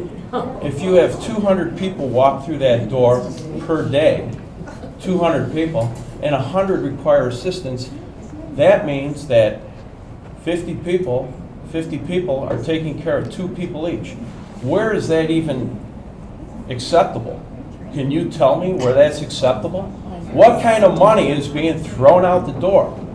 So as a taxpayer, as a person who pays the freight, I pay the freight. Special interests do not pay the freight. Okay? The union does not pay the freight. Which, that's fine. Bring in the union, because now you've brought in your analysis, testing, all that. That's fine. These librarians, they're going to be held to a higher standard. They're going to be held to a higher standard. Yes, exactly. But let's make sure that you're not doing what you shouldn't be doing. Budget. Please address the entire Okay. board and So let's make sure that, the people that are doing the wrong things are outed and away from the children. Very simple. Get them away from the children. If you're doing the wrong thing and you get your analysis involved, that's what the union brings. You're going to be, it's against the. Okay, let's get to the budget. The heart of the matter, the budget. 14% is not a drastic amount. This was overfunded to begin with, and 14%, it still leaves you an operating budget of about $6 million a year. $6 million a year. If spent appropriately, that will buy the right materials, books, that will facilitate a lot of things, that will employ a lot of people. But overstaffing, can't have it. It's not what people voted you guys in for. You guys were voted in. They're trying to intimidate you, marching, waiting in the lot. Don't subscribe to the intimidation tactics. It's not gonna happen. Don't let it happen. You have the full support. Your budget. Okay, I advocate that this budget resonates with a lot of people that voted for you. I advocate that you pass this budget, get it done tomorrow as scheduled, stick with it, and move forward. And if in 2 years it doesn't resonate with the people, you'll be gone. But my guess is in 2 years, this library will be better than ever with the correct funding, the appropriate amount of funding. I'll compare Park Ridge Library to this library, fund-wise. Yeah, that's budgetary comparison for your information. So Park Ridge, 59 employees, annual budget 4.3. Okay, our budget Libraries a lot smaller than ours. Half the Serves amount the of same- people. You're comparing apples to apples, you're comparing apples to oranges. serves Half the amount of people. serves the same community. Absolutely not. Matter of fact, there's 36,000 residents in Park Ridge and 29,000 in Niles. It's a district. It's a district.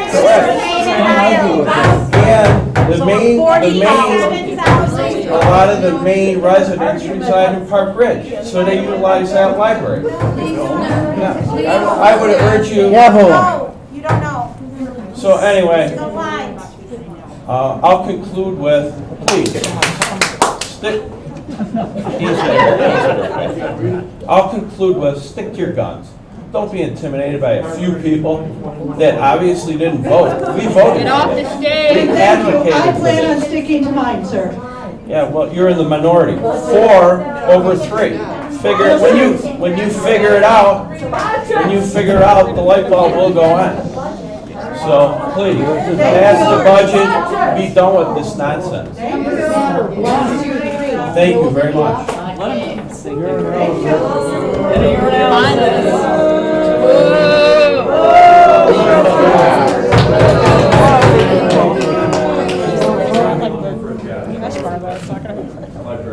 I will entertain a motion. Motion. Wait, hold on, please, because I just want to say something. I'm sorry, are you on the list? No, but I can speak Okay, but afterwards. right now, I'm going to entertain a motion for a 10-minute recess before we start calling all of these people interested in speaking that have not yet Okay. signed. Please, Wait, 10 we minutes. just want to take a 10-minute 10-minute break. recess. Okay.